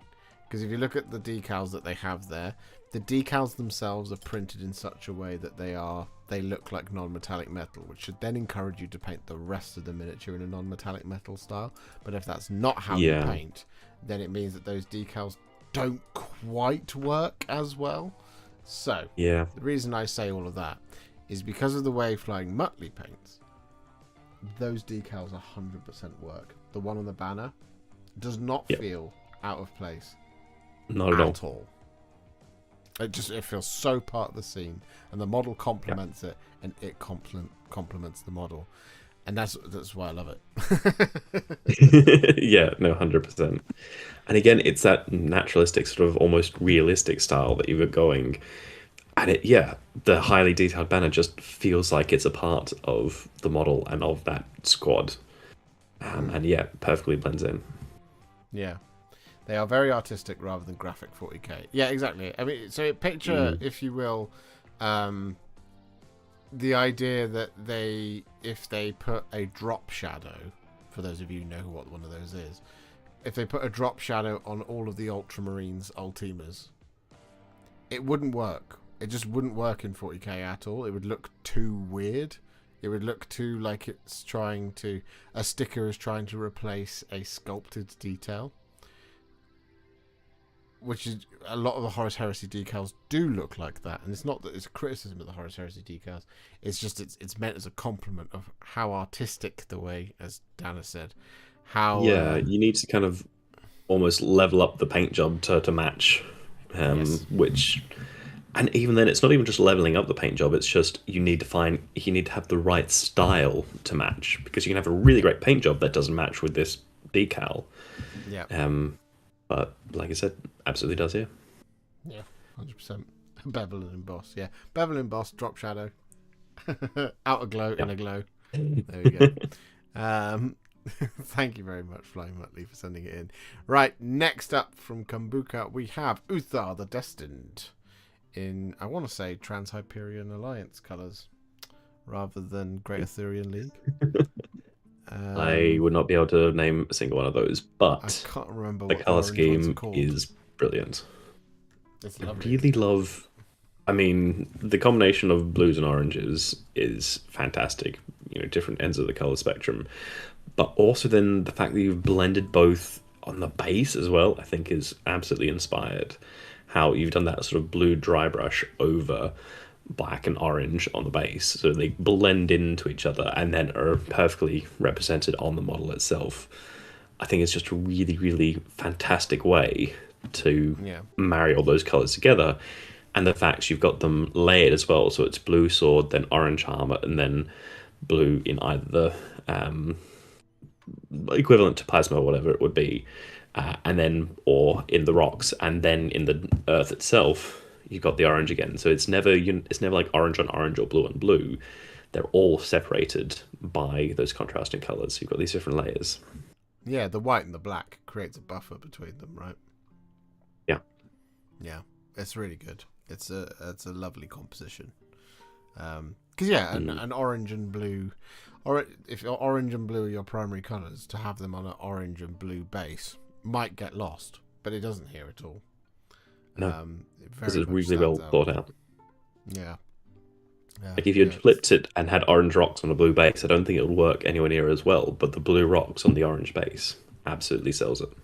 Yeah, absolutely. Yeah, no, definitely, 100%. No, great stuff. Clean panels. Wish I could do them so smoothly. Lisa, are you kidding me? You're such a clean painter anyway. Shush.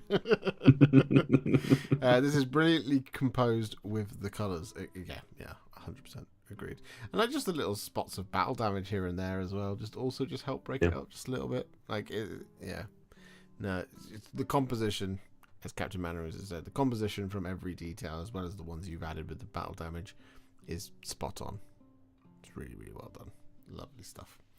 Alrighty then. Now it's time for, well, I'm guessing, either the last or the second to last of Barry's adventures. Because it's not the end of all things. It's the world's end. Thank goodness you've bought the Thick Woods. Barry, stop yapping and get the door open. So we've got one of these. I've seen these dice things around, actually, and I think they're really cool. Yeah. Is it just a dice tray, or do you use it for rolling as well? Have you seen these? I think it's a bit of both. So you can use it just to store dice, but if you take out that row of dice that is at the bottom, then the next row comes in to fill it. So if you wanted, you could use it to sort of like fast roll things. But I would probably just use it as mostly as storage if you had to. Yeah. But we do have Gotrek. We have Barry himself, of course. Rapid selection of 5 dice. Right, okay. Yeah, there you go. A dispensary of 5 dice, as it were. Yeah. If I can keep going with it and not get sidetracked too much, then the Heresy Death Guard with some allies are hopefully going in for armies on parade next year. Lovely. Ooh, that'd be very nice to see. Maybe we should do... Maybe the next Tale of Many Warhipsters should be called Warhipsters on Parade. And we do... I feel like that could be like a separate event where we all like display, like maybe it's a certain month or whatever else, but we all like build and have a display of our armies.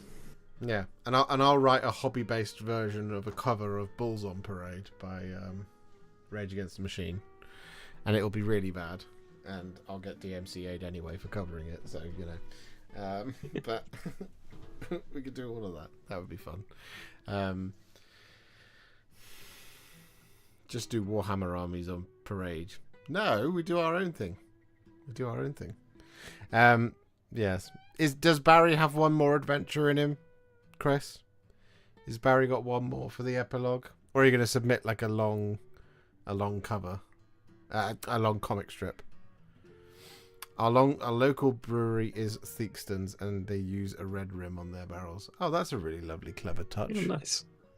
I like that. Lovely local I like that a lot. influence. Warhipster equals War. Of course it does. Oh, clearly my brain's gone now. Clearly, we've only got 3 more after Barry. But no, I'm gonna miss Barry's adventures in the Tale of Many Warhipsters. I wonder what he's worked on. Yeah, I wonder what if Barry will continue into the next tale, or whether there'll be a new character to follow. He does have his own Instagram, Barry. I'm sure he'll continue on in the series' absence.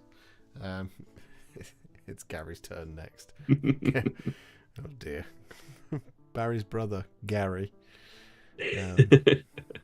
Nice. Yep. Thank you very much, Chris. And thank you very much just for all of these lovely little stories you've been telling us as we've been going along. It's been brilliant to watch. It's been wonderful. Right, next up we have Eron with I want to say prosecutor, although it looks like it's a conversion from the Sigmar lady from Cursed Oh, City. yes, you're right. It is. As far as I can tell, at least. But the name? perfect model for the conversion. Great selection there. Yeah. But we also have, and I'm assuming, a shield captain in Alaris Terminator armor. I can't remember if this is the Terminator model, but you're probably right there. But either way, really lovely blending on that cloak there. The greens down to a very, very dark green, or almost black in the crevices there. Really, really lovely. I mean, we've waxed lyrical long about your color schemes, but it's really great to see then like a more blue armor on the Sister of Silence here as well. And the fur. Yeah, I mean, we love to see these models, and this is one of the ones that I'm really looking forward to when we do the epilogue and see all the armies sort of in a group family shot. This one especially will be brilliant, I think. Gary the gnome. No, Bob. Bob is Barry's brother. Larry. Makes sense. What were the Chuckle Brothers' names? You won't know this. Will you know them? Do you know the Chuckle Brothers? Paul and Barry. That was them. They did not make it down to the other side of the world. I'm not surprised. I have had to learn to me to you is not a thing that I knew the response to. To me, to you then. But no, this is lovely. Still don't think I fully understand it, but at least I know of it. You don't need to. Bob, think Blackadder. That's also a great reference. There we go. See, now Blackadder we did get. Although that's also my mum's doing, because my mum's British and raised me on British comedies. But the TV shows from the UK didn't necessarily make it all the way down. Simon, are you referencing the same song I was? But oh dear. To me, to you then. Oh dear me. Oh, I've just done it myself. No, it's Imelda Braskov, isn't it? I can see it actually works really well as a Knight Centura base model. And like that's just is it ultimately just a head swap? Have you done much more else to it? Because that was it's quite an intelligent way of doing it actually. Also, kudos for getting an Imelda Breskov miniature. I was thinking about Curse City the other day, and I was like, oh, I had so much fun painting the Darkwater miniatures, and I had so much fun painting the Curse City miniatures. Maybe I should go and find the old Curse City heroes, and then hope that they don't then go, oh yeah, by the way, these are now also going to be in Darkwater as well. But if they do that, I'm sure they'll re-release them. Just a head swap and file down some of the comments. Makes sense. Perfect. Lovely stuff. Lovely stuff. Great conversion. Yeah, good stuff. Right, next up, we have Kawaii Fieri with the new Deathwatch Kill Team, which is just a Deathwatch Kill Team. Very nice. To give it its full. Yeah. But now in a new scale. Yes, in a much more impressive, hefty scale that really works for them. They're so pretty. It's a shame that the quality of the sprues isn't great, or at least the ones that I had. The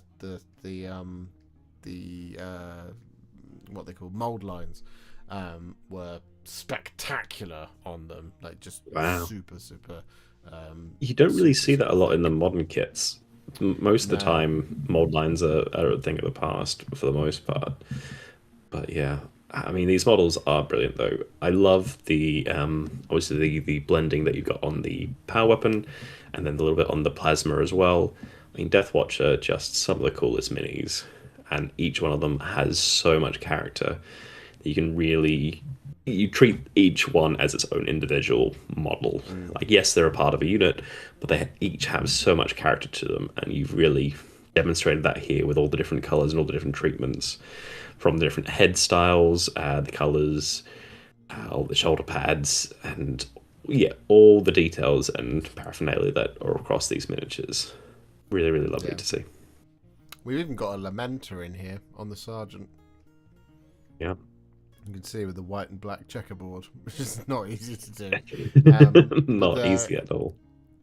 The blending on the power blade on the right hand side. Yeah. Spot on. It's a flawless victory. It really is. Right there. Yeah, it's beautiful.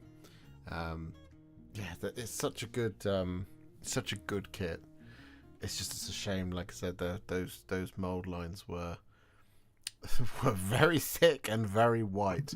And I've still got another 5 to build and paint, which I will do at some time. I've just got to steel myself to do the building. I figured giving the Lamenter the cursed Necron blade would only make for future lamentation. That is exactly spot on.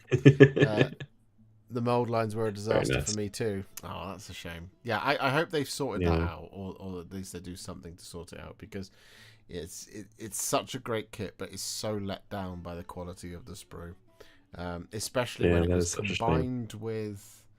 It was combined with the Canoptic Circle, who were a treat. And they were so in that same box. It was in Tomb World. And the Canoptic Circle kill team, it's perfect. Like the mold lines are almost non-existent. It's so weird. It's like, ugh. Maybe like the conversion from digital file to sprue went off somehow on that kit. I don't know. Yeah, I'm not sure about what production issues might have caused it, but yeah, sad to see, because Deathwatch are very cool. Yeah. Well, thank you very much, Kawaii Fieri. Right, we come to our final submission of the night from BC. Yes, we have one of these tank destroyer things. What are they called? What's the tank called? Oh, it's got a name. Yeah, I used to know this. Is it a laser destroyer of some kind? So it looks like it's on like a Sakaran style of base, but I'm not sure if it has a Sakaran or Sakaran model. But I'm not sure if this one has Sakaran. Like if it's that in the title. It is a Sakaran Venator tank hunter. There we go. Sakaran was what I was tripping over, because I knew Venator, but I was tripping over Sakaran. I love the profile of the Sakaran tank. I have one of these. Lovely. My intention is to put it into, or it was before Horus Heresy 3 came out. My intention was to put it into White Scars, because I was going to do a armored spearhead for White Scars, which doesn't make a whole lot of sense, but it would have done if you'd seen the army that I was going to do, but it's now invalid, Sure. so it doesn't matter.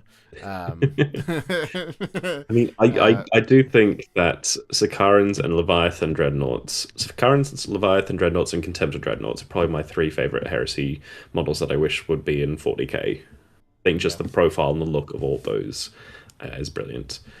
In terms of this model, lovely smooth red.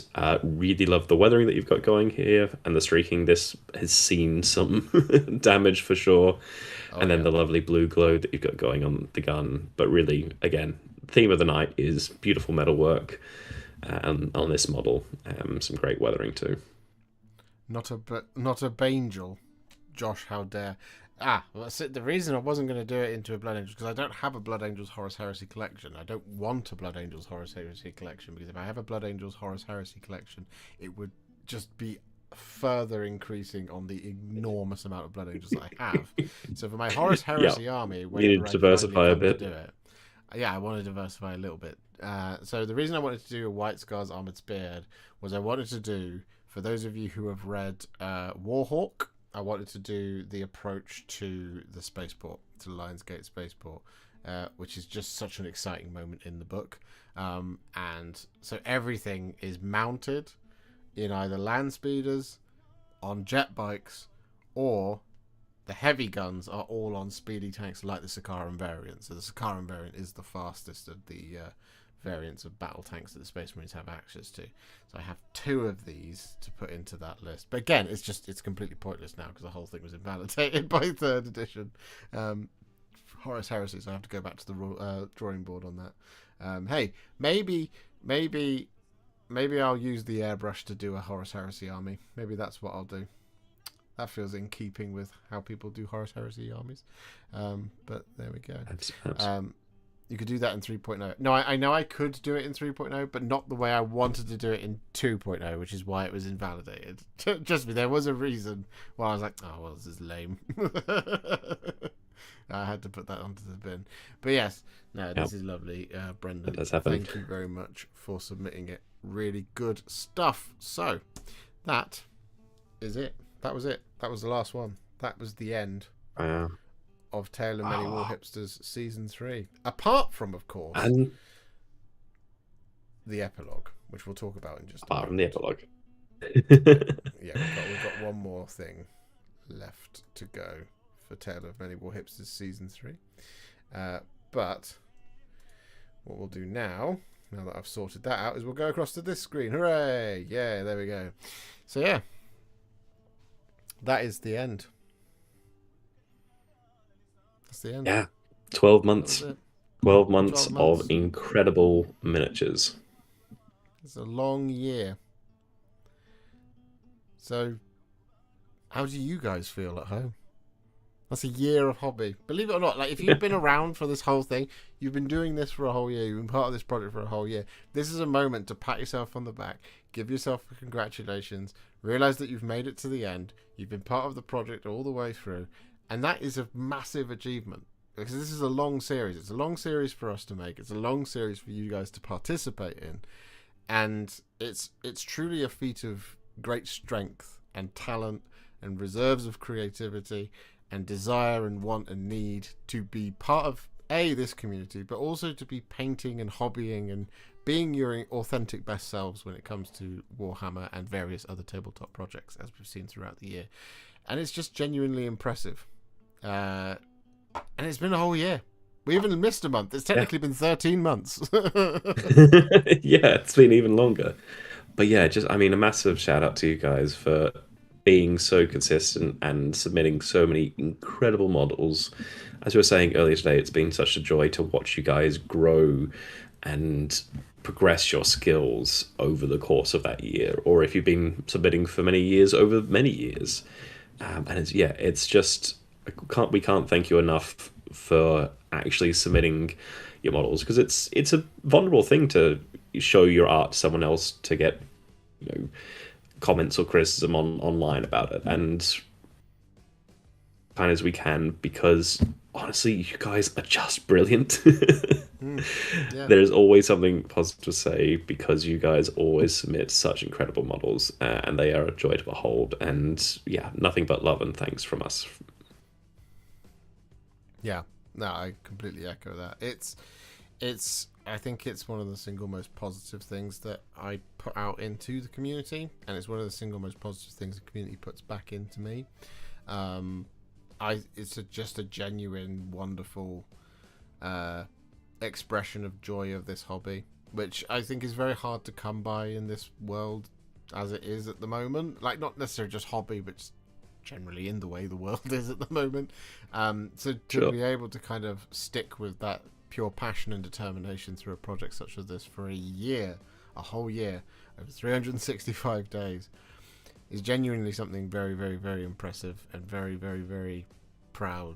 Something you should be all very, very proud of being.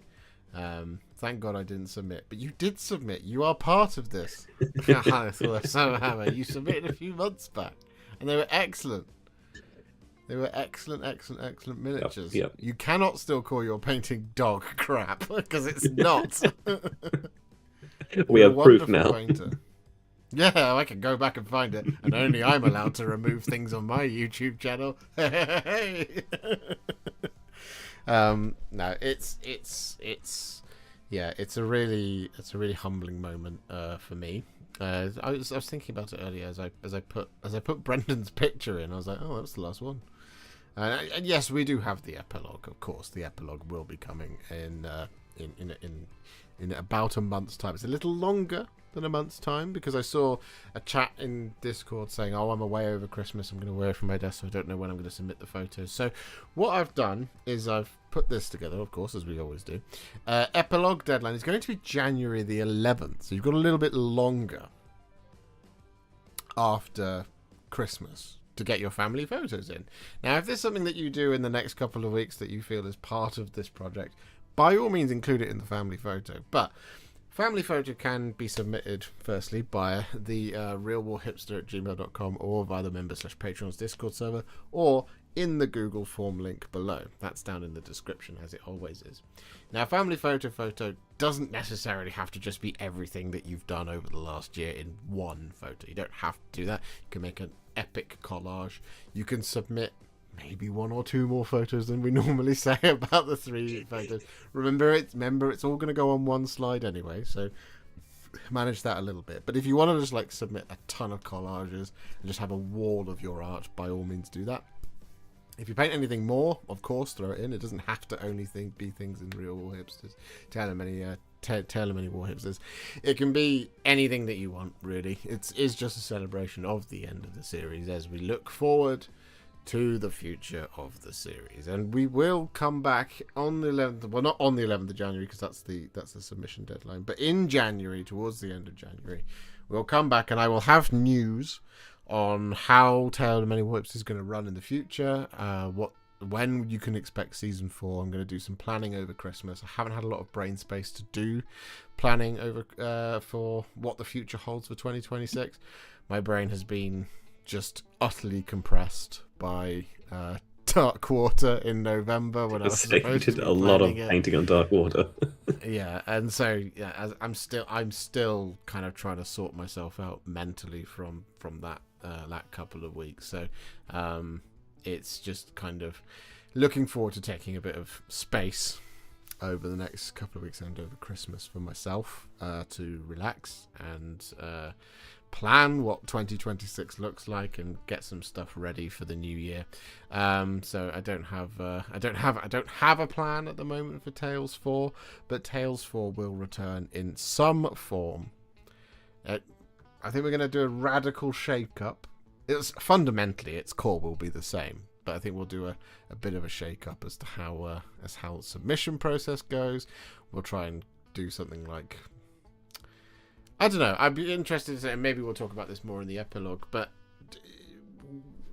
I think maybe curating the themes at the beginning will be something that will help things move along a little bit further. I don't know about you, but it's just I've been listening to feedback as we've gone along. We've tried to stick to the the decisions that were made at the beginning of the season to try and make it seem consistent, this, that, and the other. And I feel like we've done that, and I hope you feel that sort of consistency has been there.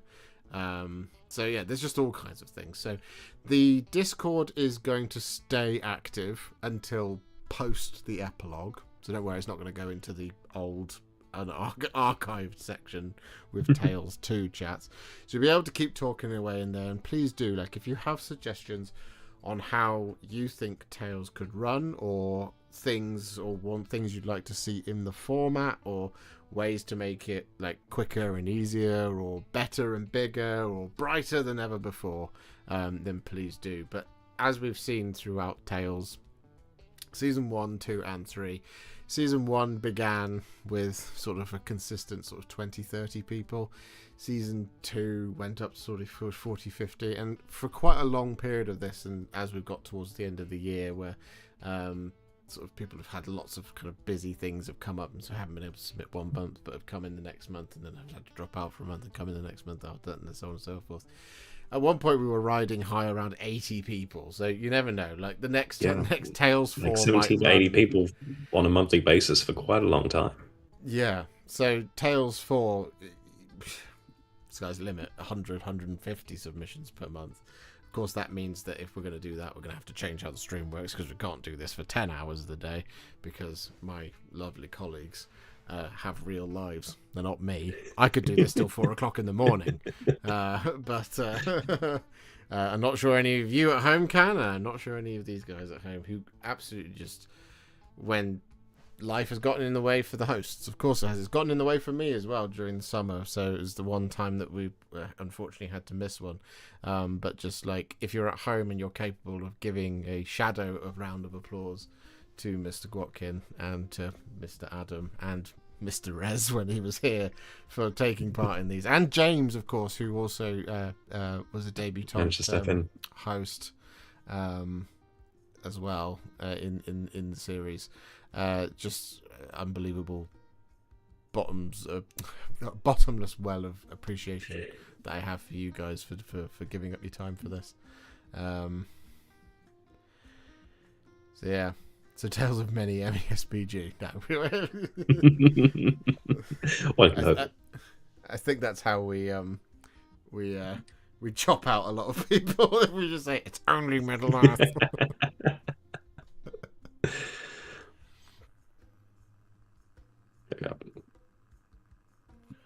But yeah, no, well done. Well done, all of you. Also remember that even whilst we're not actively doing Tales, you can always show off your work in the Discord. Supportiveness still abounds. Oh yes, no, please do. If you're worried that your motivation might drop off, you can still Tale of Many Warhipsters amongst yourselves in the show off your stuff channel in the Discord as well. That's also still it's also still a viable thing to do. Bring me back. We will bring you back, James, 100%. There's been times, so like with the last couple of months where I've done it solo, it's because as of an hour before going live,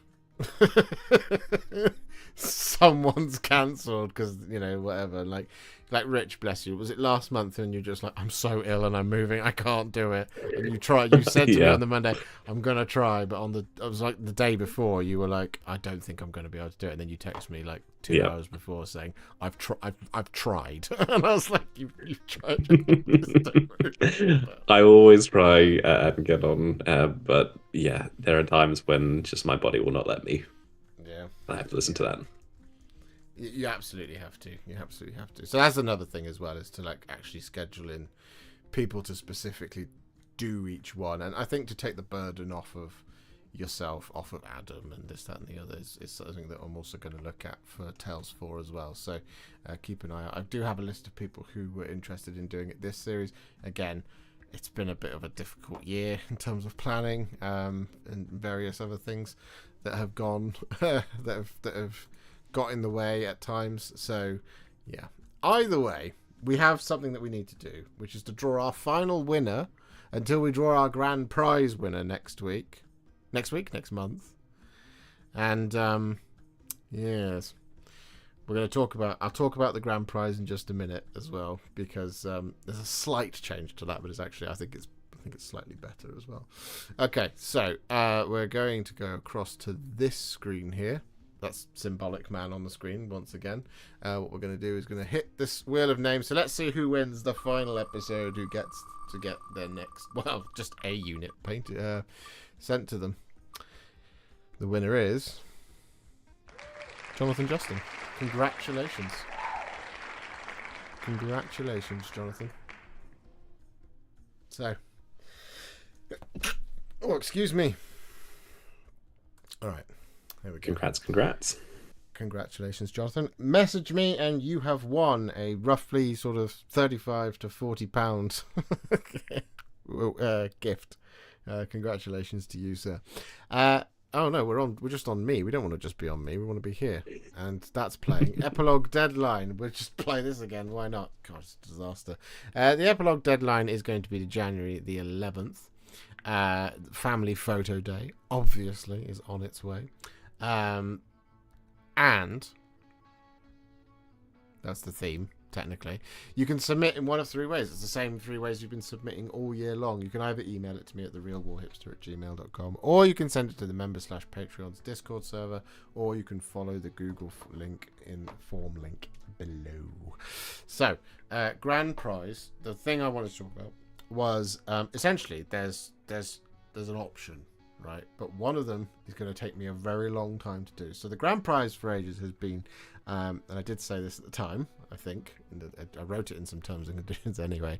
The grand prize is a combat patrol / spearhead that is painted by myself, and that is still up for grabs. But you will have to realise that will take me a very long time to do, because I'm a very, very, very, very, very, very busy boy. And my turnaround on such things is very, very difficult. So there is also a monetary version of it where you don't win the cash, but you win that amount in vouchers specifically, where you can buy whatever you want, because you don't want any spears, you don't want any combat patrols. You can go ahead and buy the things, and I'll talk about that a little bit more in detail when it comes around next month. And obviously the choice is yours. Just know that if you select the combat patrol / spearhead painted by myself, it's probably going to take 9 to 12 months for me to get through it. So, that is what it is. But just need to find a place to fit it into the schedule. Exactly. And I have this feeling that next year I need to relax a little bit more and be ready for summer. Yeah, and I do think next year's going to be a little bit crazy when it comes to the model releases. So what if they take the cash and ask for illegal drugs? Well, if Games Workshop is willing to sell them illegal drugs, then really that's a Games Workshop problem, isn't it?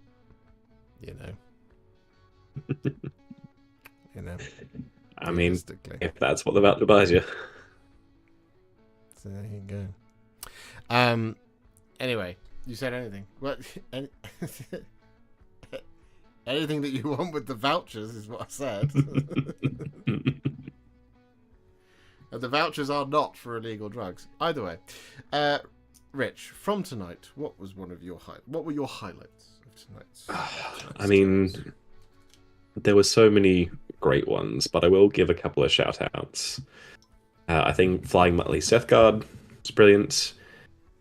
Your Dark Quarter, I think, is some of the best work you've done. I really love the metallics especially. Taz's Gazkul, brilliant work.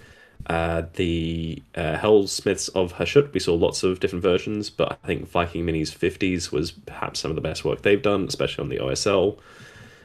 Mini Painting Dad's Imperial Knight was brilliant, but I think the top for me tonight has to go to Symbolic Man's Sky Lantern.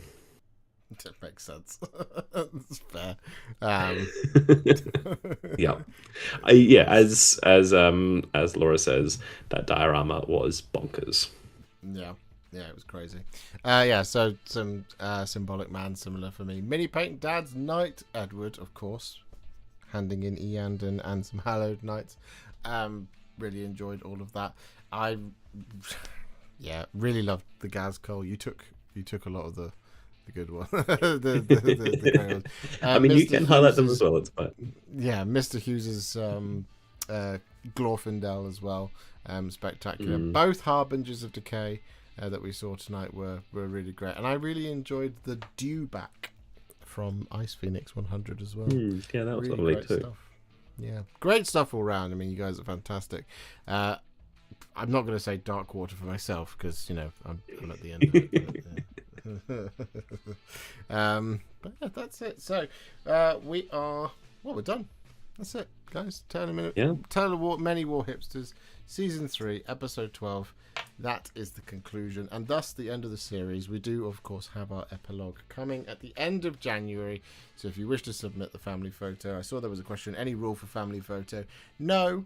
You can even just send me a photo of you and your family if you really want to, though it seems like a weird sort of doxing thing going on there. But yeah, there's no rules for it, other than just a collection of the things that you've done this year.